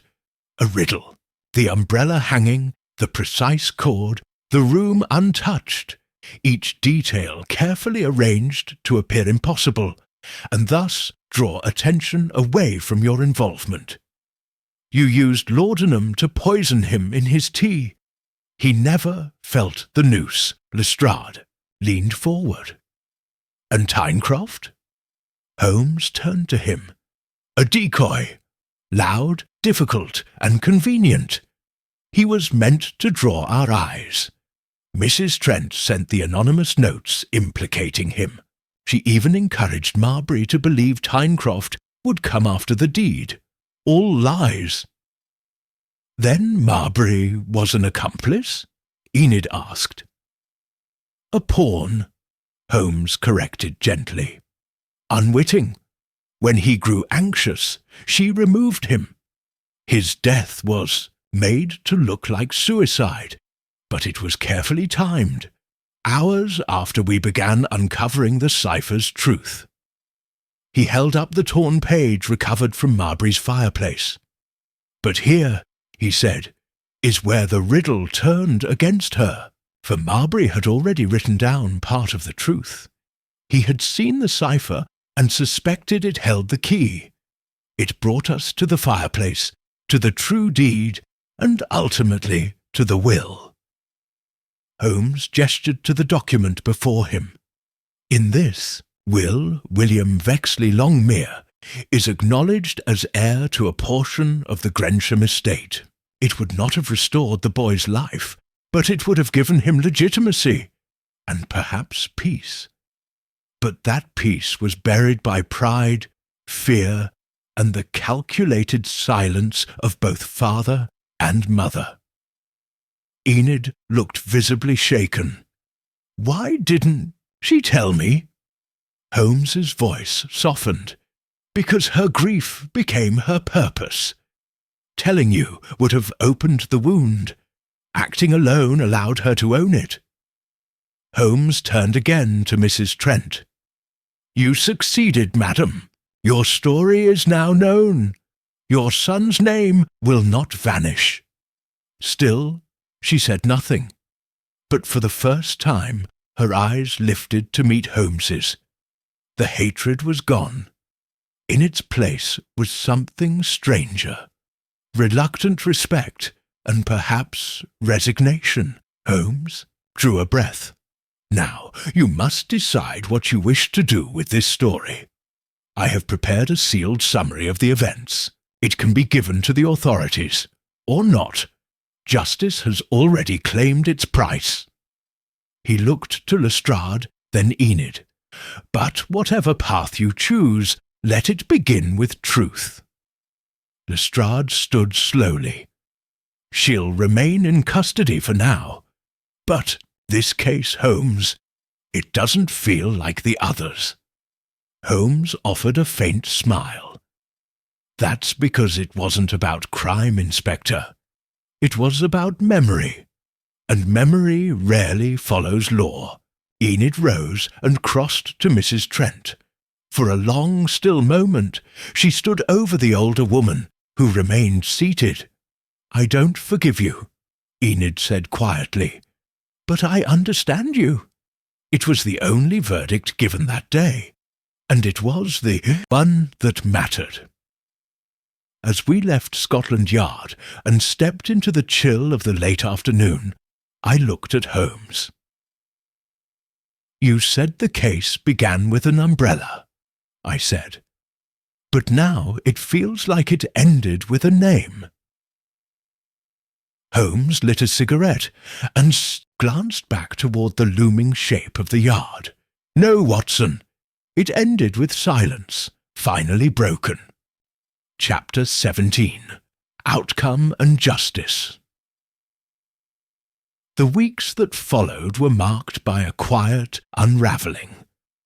Though the papers continued to speculate on the mystery of the umbrella death, Scotland Yard made no official declaration of the full truth. And yet, within certain legal and private circles, the facts could no longer be ignored. Harriet Trent, formerly Miss Harriet Vexley, was formally charged with the murder of Horace Longmere and the unlawful death of Felix Marbury.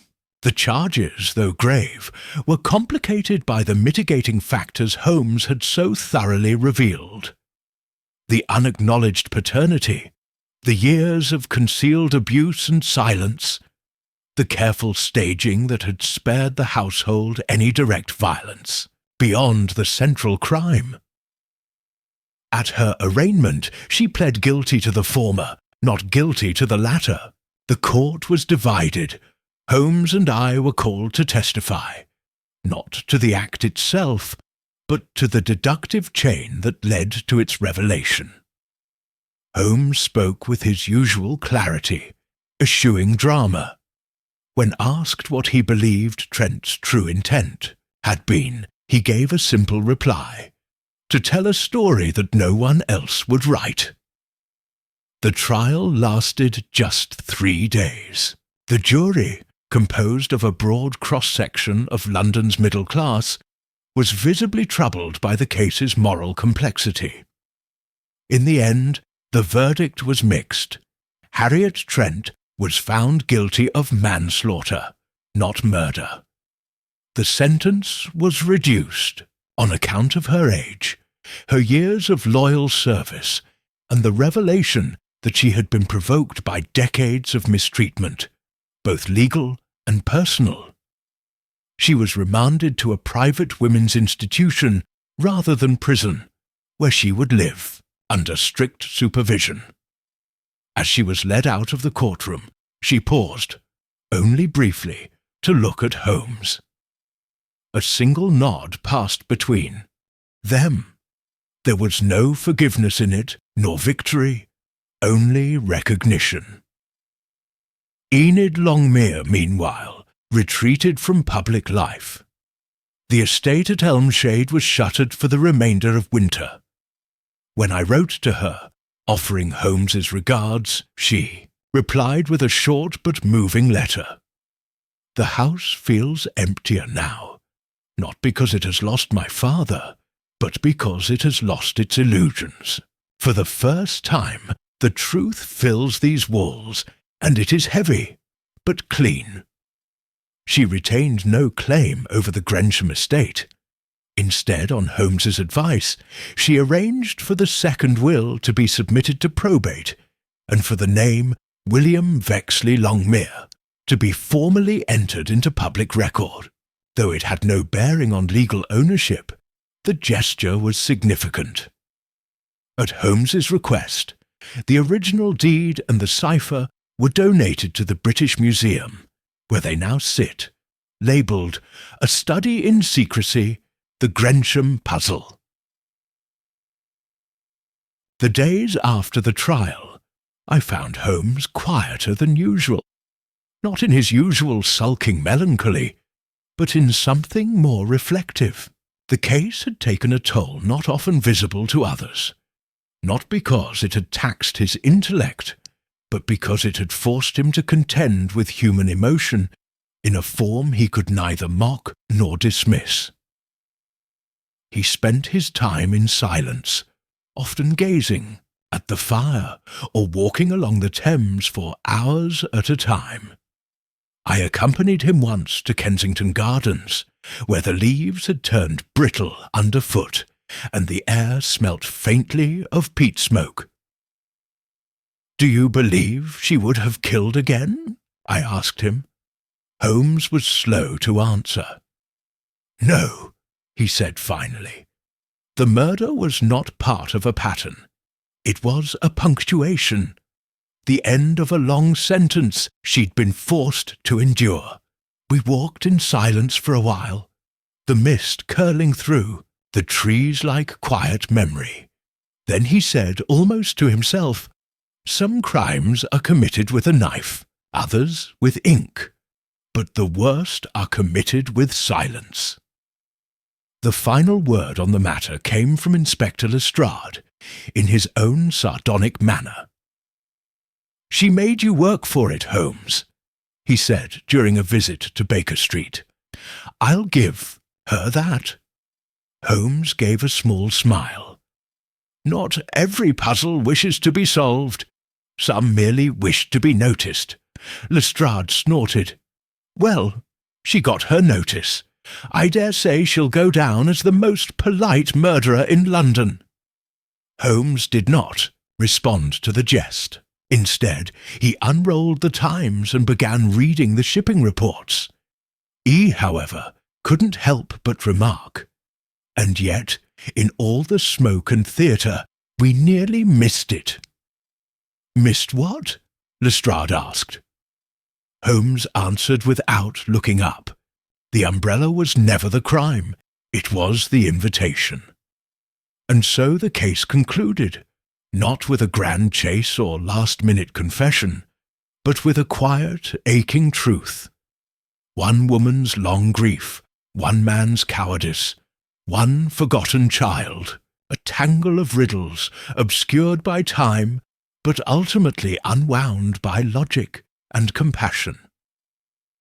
As I recorded the final details of the affair that night in my journal, Holmes looked up from his reading and said softly, "When I am gone, Watson, I hope they remember not the brilliance of my deductions, but that occasionally I listened, and I thought to myself, if ever there was a case that made Sherlock Holmes listen, it was the puzzle of the hanging umbrella."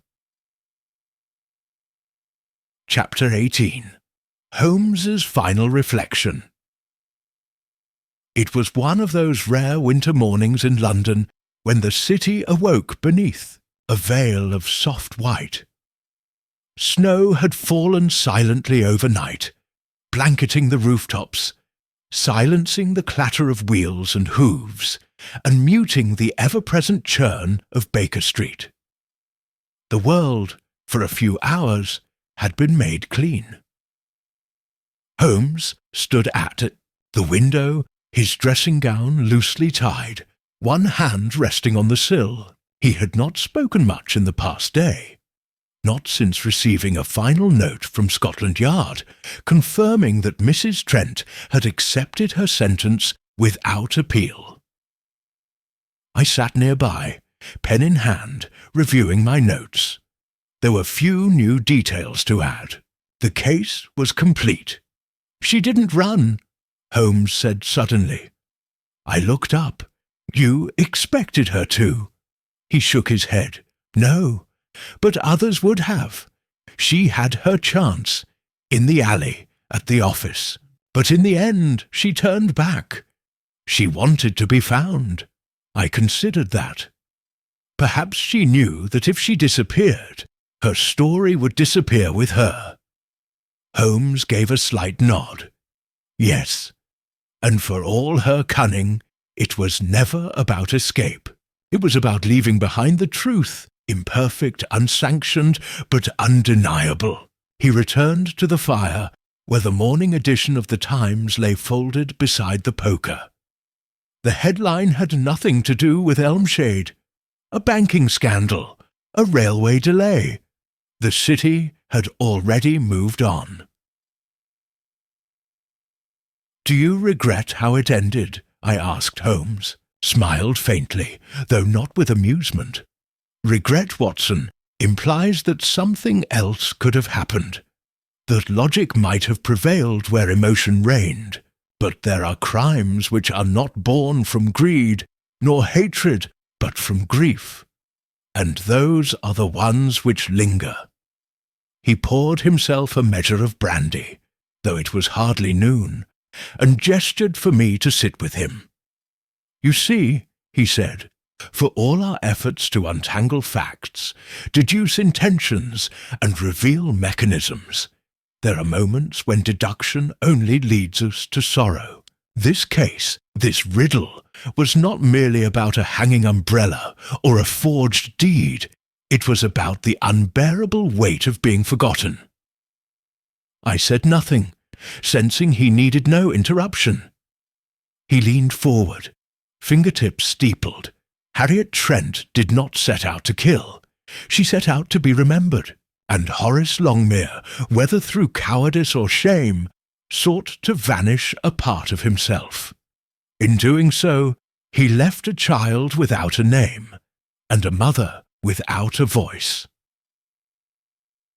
The fire crackled, and yet, Holmes continued more quietly, somewhere in that final cipher, in that will buried beneath dust and guilt, he tried to make amends. A name inscribed, a truth recorded. It was not justice by the letter, but perhaps it was justice by the spirit. Outside the snow began to fall again, soft, persistent. Holmes stood and moved toward the fireplace, taking the Grensham cipher from the mantel where it had rested these past weeks. He studied it one last time, then returned it to the dispatch case, sealing it shut. "It is not always our task to punish," he said. "Sometimes it is merely to illuminate." "And now?" I asked. He turned toward the window again, watching the city beneath its fresh coat of white. "Now, Watson," he said, "we wait for the next shadow to move." That afternoon, I completed my final entry in the case journal. I titled it, "The Puzzle of the Hanging Umbrella." I wrote it not merely as a record of crime and deduction, but as a reminder that the truth, however long buried, has a way of finding light. And Holmes, though he would never admit it, had, in this case, not simply solved a mystery. He had listened, he had seen, and in doing so, he had granted the one thing no court could ever offer: recognition.